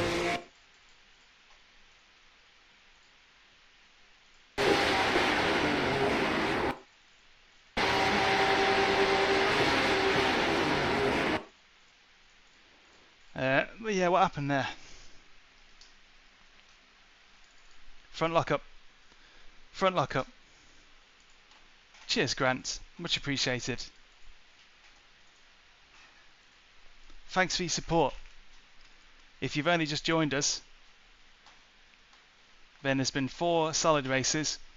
Race 1, I can hardly remember what happened in race 1, so it wasn't that. I know that was it. Race 1, it was going okay at the start, genuinely good pace, but then got caught in a vortex of danger and ended up having to do a recovery drive from there. Race 2.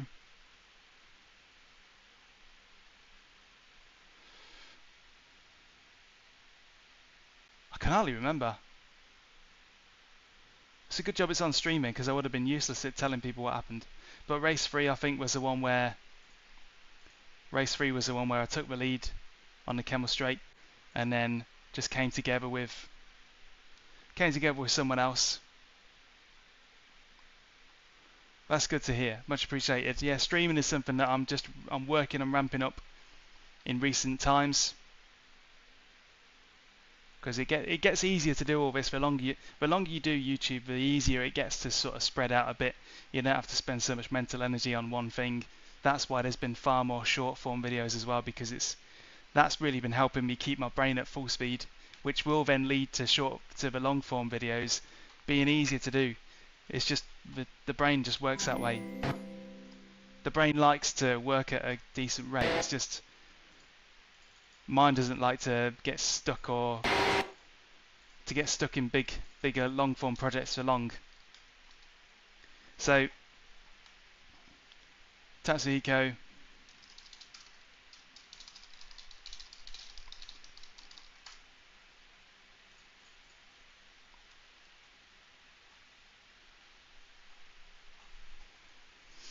yeah, he just locked up. It could have happened to me, so not gonna be too hard on that.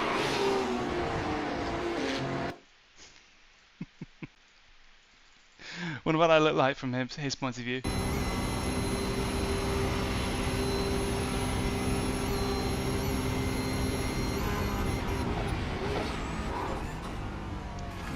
He just it was just a bit too far for him. But what a good race that was. In general, that was a really nice race. I loved fighting from the back. Let's see what happened at the start as well.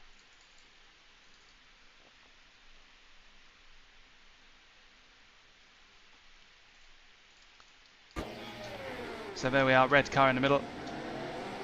Cheers, Dev. That's good to hear because that's also really useful.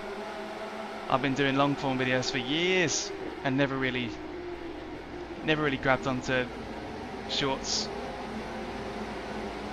But I've been doing a lot more of them. They've been helping loads.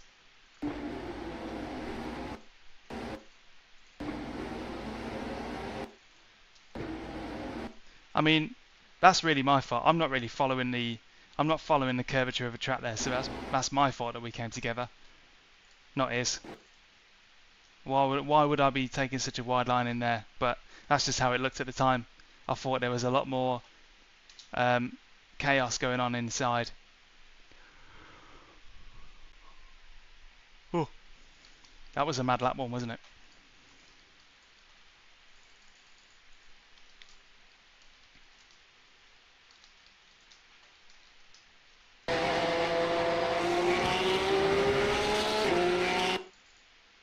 Where else?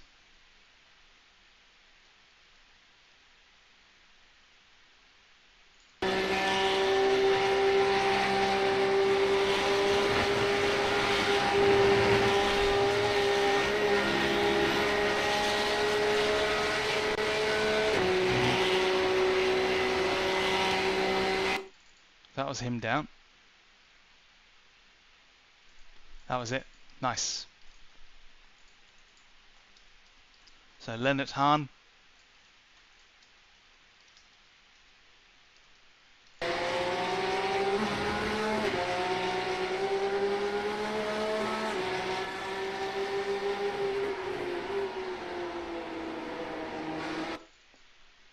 Let's dampen that camera. And then I'll focus on me. Here's a nice way to get cool little dynamic cameras that can be useful in replays. So if you use rear chase and you move the camera out a little bit, and then you set the aim type to at group, and then dampen the camera, this is what it gives you. And I hope it doesn't look like rubbish now.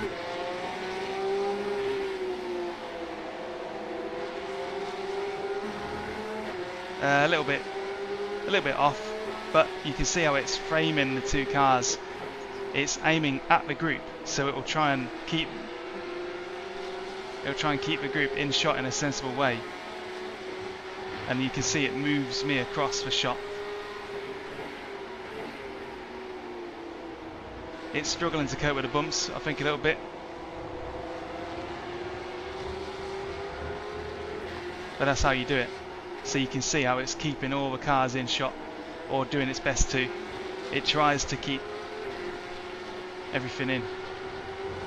Hey Ed, sorry to say, but you're late to this one because it's just ending. But it's definitely worth a watch back. There are some crazy moments in there. Some really good lap ones where a lot happened.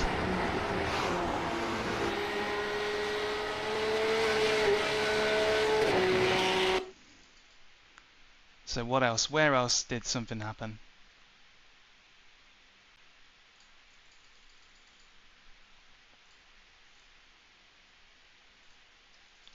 And nose cam, move that up, take the shake off it.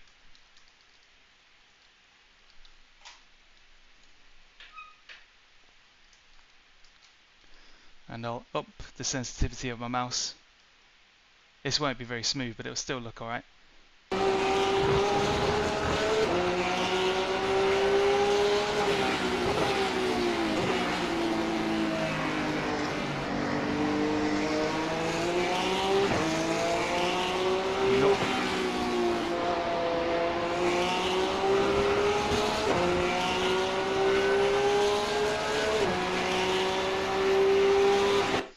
Then we caught up to Pablo.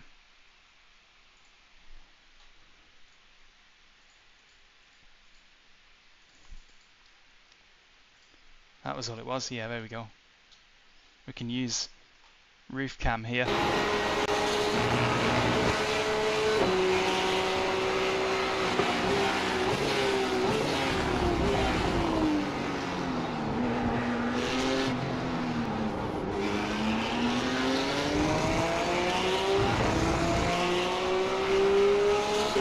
Not much you can do about that.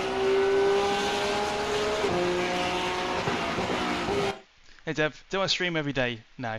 It's once a week now, on average. Normally it's on Tuesday, or at least that's what I've been aiming for, but life doesn't always play ball, so you just got to take it Just got to take the chance when I can. So it'll sort of be here, there, and everywhere over the next maybe 4 weeks-ish. But whenever possible, when Tuesday is legitimately free, it'll be on a Tuesday. Otherwise, it'll be some other time. But it's all part of a mixed bag. So I'm enjoying doing it, and it's also making it possible to capture these lovely moments that can then be turned into videos and shorts and stuff like that. So it's not only is it fun, but it's, well, I say fun, it's Porsche Cup. But there is a point to it, and I do turn a lot of the teachable moments into short form videos, which maybe is where you know me from. Well, you said that, didn't you? So yeah, streaming once a week just to make sure that I'm sharp, to show me putting what I preach in practice as frequently as I can. Hey Stu, no, this is now what I do, which is lovely to say. It's been the case since New Year, but this whole sim racing thing is basically what I do. It's everything that I do in terms of job, which is great. It's definitely had an impact. I guess it's crazy to think that, because back in 2010 when I got into iRacing, I was into sim racing from 2006 onwards, but the last 4 years have been like turbocharged because of creating this YouTube channel, and from there it has just kind of grown and built. So I'm amongst those who do this for a full-time job.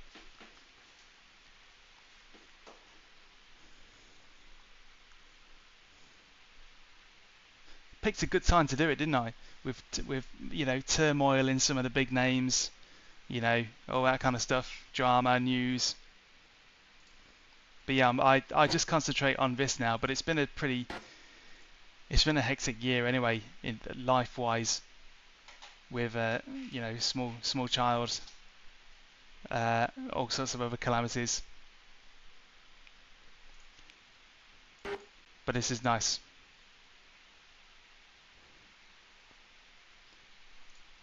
And the end result, I hope, is to be able to create more videos, teach more stuff, and make this hobby of ours a bit more, to retain more people, to attract more people to it in the first place, and then retain them when they get here, because they'll be having a better time and they'll understand it better. That's pretty much the aim. And these streams are a way to take part in the thing I'm actually doing all this about, and speak to you lot as well. Yeah, this is only just the beginning, I'm sure of it. Because the list of things I'd love to do is limitless, but there's only one of me, and I've got to keep keep a house going.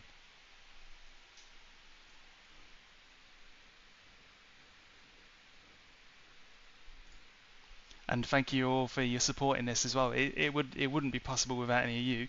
Every single person in this position will say that, but they also do mean it. Because without you guys, there would be nobody to watch stuff, nobody to do anything for. I do focus mostly on iRacing, primarily for the reason that it's much easier to make videos about iRacing because of the camera controls that you've got within it. It's really hard to do it with ACC. I haven't got a PlayStation, so I can't do it for GT7. If I had more time, if I had more available time, then I would like to get into Gran Turismo again, because that's where it I guess that's where it really did all start. Gran Turismo 1 and Gran Turismo 2 back in the day. Same as a lot of other people in these shoes. So I'm gonna get gone. But that was cool. I'm sure you'll see some of these clips digested and broken down in short form videos, or maybe long form. We'll see how it goes, but they were some good races. So I've achieved what I've set out to do. I've had a good time, and I've captured some great moments while I'm at it. But now I'm going to go and get ready to do some actual work, to do some actual proper work. Yeah. Thanks, Francois. Cheers for all your brasserie tips. I'll remember that next time I'm on French side, probably at Le Mans, hopefully. And thank you very much, everybody, for riding along. It's always fun with you guys there to witness these crazy moments. And there were a couple. But that's what Porsche Cup is good for. Good for drama, isn't it? So thank you very much, everybody. And I will see you at some point. I'll see you at some point again for Mount Panorama Porsche Cup. That I do not want to miss because I love Mount Panorama. So I will be there. Don't know exactly when, but I'm going to be on it because I'm going to love it. 2 litres left. Cheers, crew chief. With that, I'll see you all at some point. Cheers again.